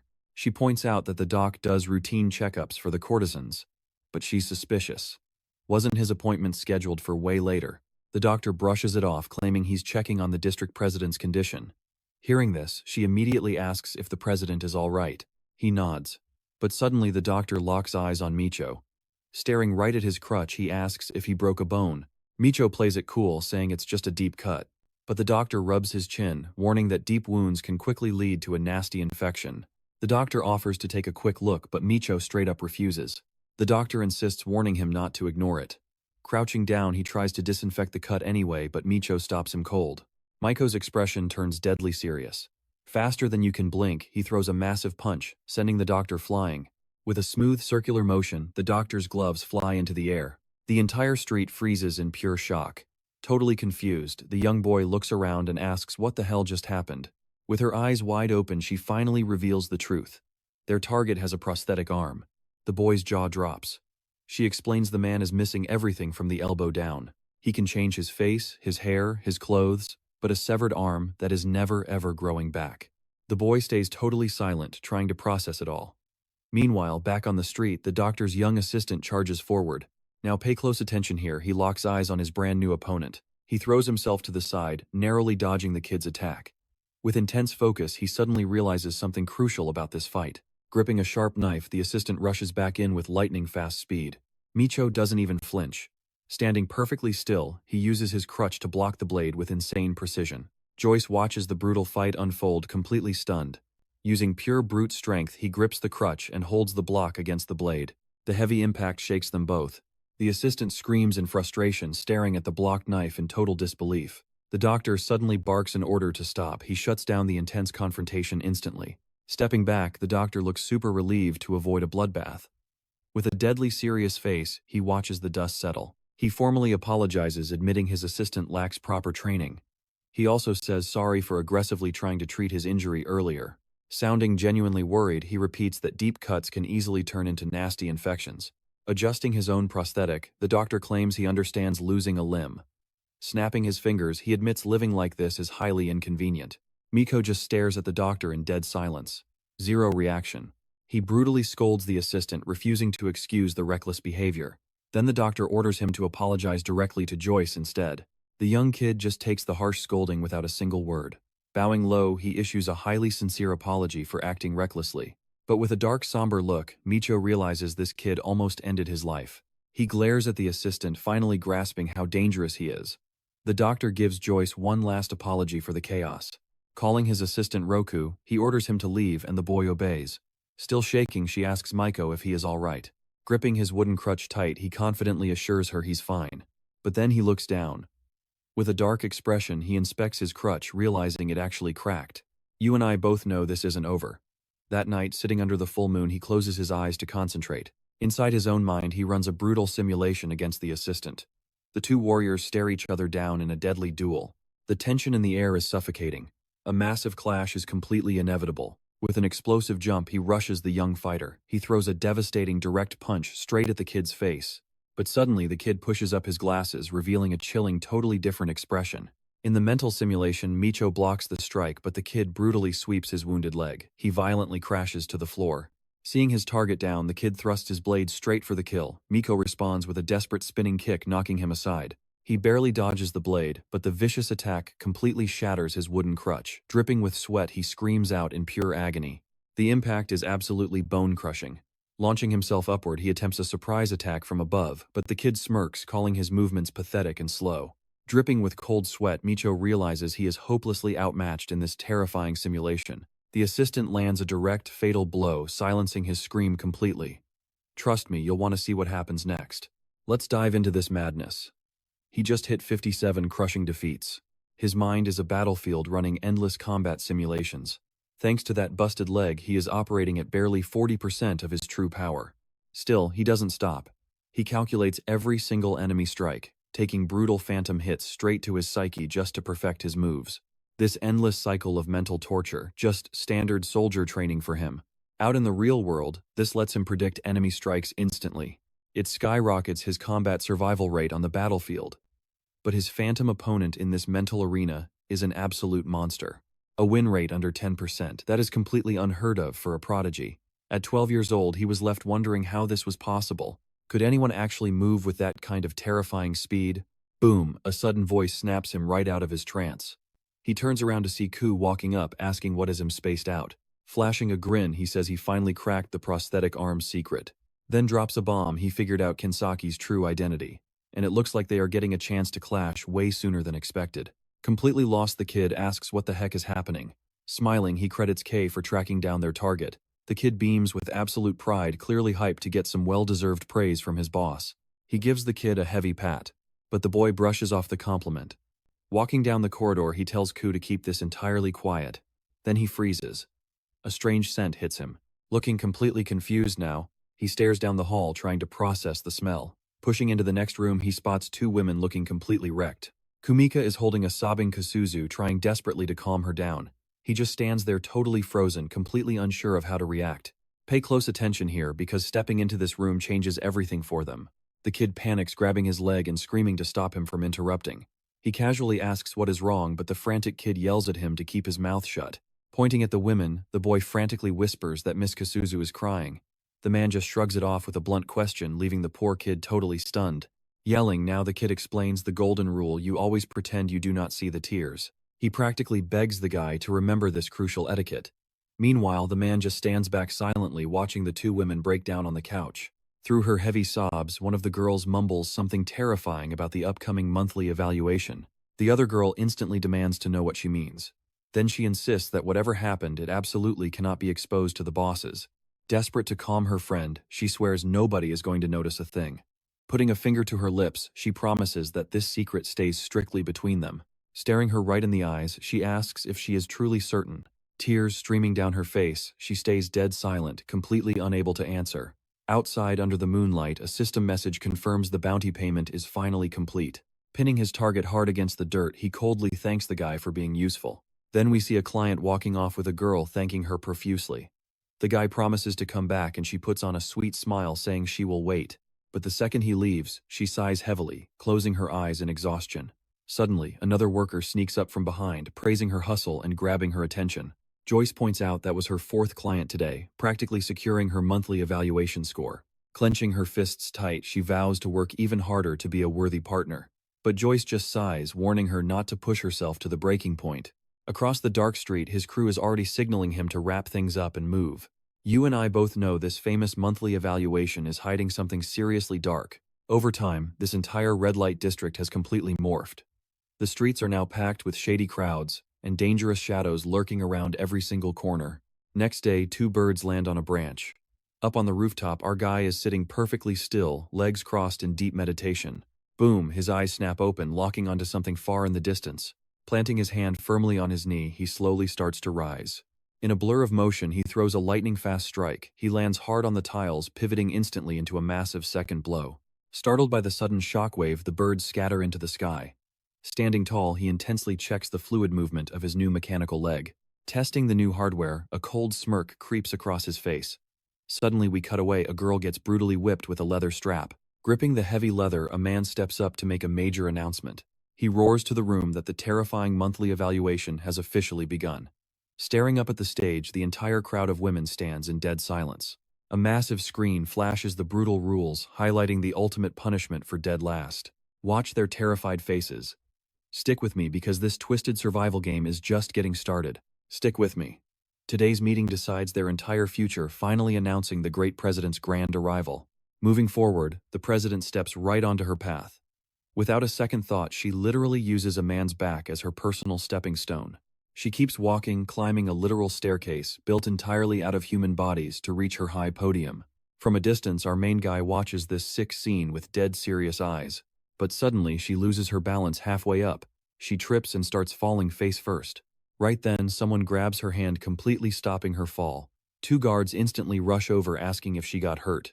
With a cold little smile, she simply replies that her guards are highly reliable. One guard instantly steps up to the man who made her stumble. Without hesitation, he lands a brutal punch straight to his face. Hitting the hard ground, the poor guy writhes in pain from that violent strike. His terrified colleagues just watch the brutal assault. Finally, she ascends her grand podium, heavily escorted. Up on stage, a loyal guard actually kneels just to hold her megaphone. Through the megaphone, she delivers a massive speech to the crowd of women, claiming customers only visit for their extreme effort and dignity. The grateful women wildly applaud her. Smiling down, she declares that simply staying alive is an absolute victory. Shifting her tone completely, she actually confesses she hates holding these strict meetings. But she explains that cutthroat competition keeps their district flawless. They simply cannot survive without peak competence. Now, watch closely.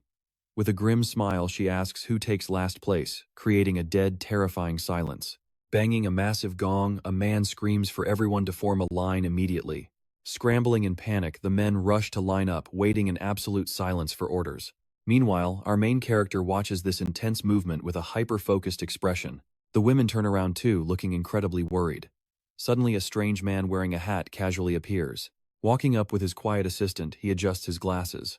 Scanning the massive crowd, he declares it is starting time. The hype announcer screams that the moment of truth has arrived. He prepares and starts a loud, forceful drum roll. He smashes that drum surface with absolute crazy energy. Over the megaphone, the president announces Joyce as the top seller. Her name instantly dominates the main leaderboard. Her shocked colleagues call her incredible, just like everyone expected. Taking all the praise, Joyce humbly thanks her amazing peers for the recognition. Reacting to the insane results, her friend realizes Joyce becomes a supreme. Sobbing hard, she cries that living with Joyce is a literal treasure. Announcing second place, the fierce president calls Micho over that giant megaphone. Walking over, Kumika congratulates Joyce on her epic victory. Totally shocked, Joyce mentions it is incredibly rare to hear Kumika giving compliments. Firing right back, Kumika tells her to stop acting like she is some heartless villain. She claims she can at least be happy for her making Joyce apologize quickly. Since the Supremes win a massive mansion, Kumika admits Joyce was annoying, but leaving makes things way too lonely. Hearing that surprisingly sweet comment, Joyce smiles warmly right before third place gets announced. Blaring through the speaker, the president gives third place to Kumika. Face glowing, Kumika wildly celebrates the amazing news. To celebrate, Joyce slaps her back insanely hard. Kumika instantly screams and complains about the pain. She begs Joyce to stop using such brute strength. Panicking, Joyce apologizes, explaining her raw emotions caused that heavy, overpowered slap. Turning to the rest of them, she begs everyone to protect Pawn carefully. I know what you are thinking. A fun party, no. When the president reaches 10th place, a horrifying silence drops. Pure dread takes over the room. On this miserable island, their brutal district was considered paradise. That is exactly why getting expelled was basically a nightmare. Sweating bullets, one girl terrified awaits the bottom rankings. For every single one of them, getting expelled was literally a death sentence. For anyone still waiting, the elimination pressure just spikes off the charts. So, the cold president prepares to announce 62nd place. She screams Ron's name, letting her fierce rival celebrate hard. In total shock, Ron complains about losing to that unhealthy girl. Someone else snaps back, saying her glamorous body type naturally has high demand. What do you and I learn here? After that savage ranking, Kosu coldly asks if she enjoys losing. Stick with me here. We are about to witness an absolute nightmare. Her friend steps up telling her to relax. Getting last place is completely impossible today. But the president grabs the mic ready to drop a massive bomb. The massive scoreboard updates, and Kusuzu barely escapes that deadly bottom spot. She lets out a huge breath. Safe. The president smiles, finally closing out this brutal monthly ranking. But wait, she announces, these are just the basic preliminary results. Holding a hidden report, she brings up secret bonus penalties. The announcer shouts out loud. The real rankings are about to completely rewrite everything. Names start shifting frantically on the board. The bottom two spots blink, causing pure confusion. Even her fierce rivals stand frozen, completely clueless about this. The middle ranks lock into place. And then boom. Kozuzu drops straight down to the absolute bottom of the entire board. Total shock.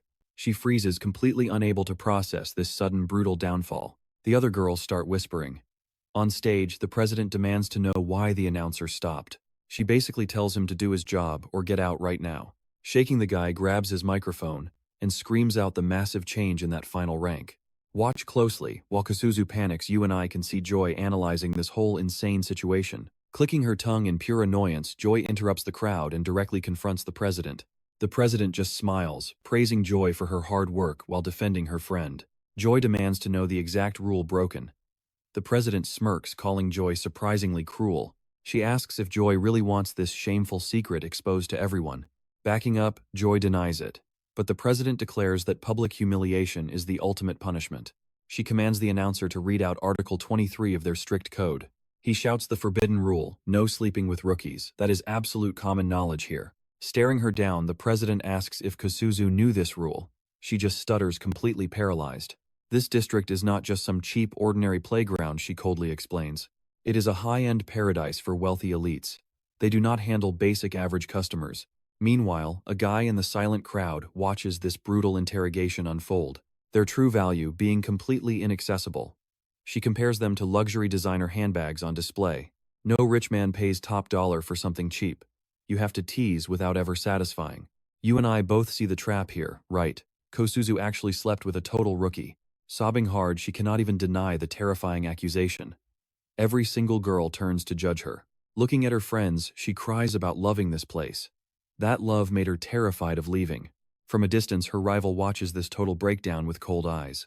She was losing clients fast. In a sudden flashback, a violent customer actually threatens her face with a knife. Begging desperately for one more chance, she promises to change. The president grabs a megaphone, ruthless. They styled her, trained her, and transformed her into a high-value brand. But acting this foolishly ruined everything. The president coldly calls her nothing more than actual garbage. Kusuzu breaks down completely. Then the president publicly thanks whoever filed the report, exposing this secret. Wait. Someone in the crowd notices something extremely weird happening on the giant screen. Something feels incredibly wrong. The scoreboard violently glitches, updating the final positions one last time. Kumika's name rockets straight to the #1 spot. Joy spins around to face her partner. Joy is absolutely stunned. It was her. With a sinister smile, Kumika casually opens her mouth. She claims rules are rules. Grabbing her shoulders, Joy screams, asking how she could betray them. Still kneeling on the floor, Kusuzu realizes the horrifying truth of what just happened. Flashback hits. Kumika was the exact person who encouraged her to break the rule and sleep with customers. So what do we learn here? Trust nobody. Kumika just smiles, pretending she has no idea. Stick with me here. The president is currently praising the informant who fiercely protected local dignity. Next up, he congratulates Kumika. She just secured her massive promotion to the 4 Supremes. Flashing a hugely satisfied smile, he demands a roaring round of applause for her. The crowd goes wild. Women in the audience clap, whispering that the brutal punishment was entirely deserved. Meanwhile, her friend violently grabs Joy, glaring at her outfit. Now watch closely. Absolutely furious at the provocation, Kumika fiercely slaps Joy right across the face. Screaming with pure rage, Kumika loudly declares herself as one of the new 4 Supremes. She orders Joy to back off viciously, calling her absolute trash. Surrounded by her loyal followers, she winks and boldly claims that the heavens are always watching. She smiles and says that justice always prevails, or so they claim. I absolutely loved this insane ending. Trust me, you and I are going to want to see part 2. Subscribe and drop a like.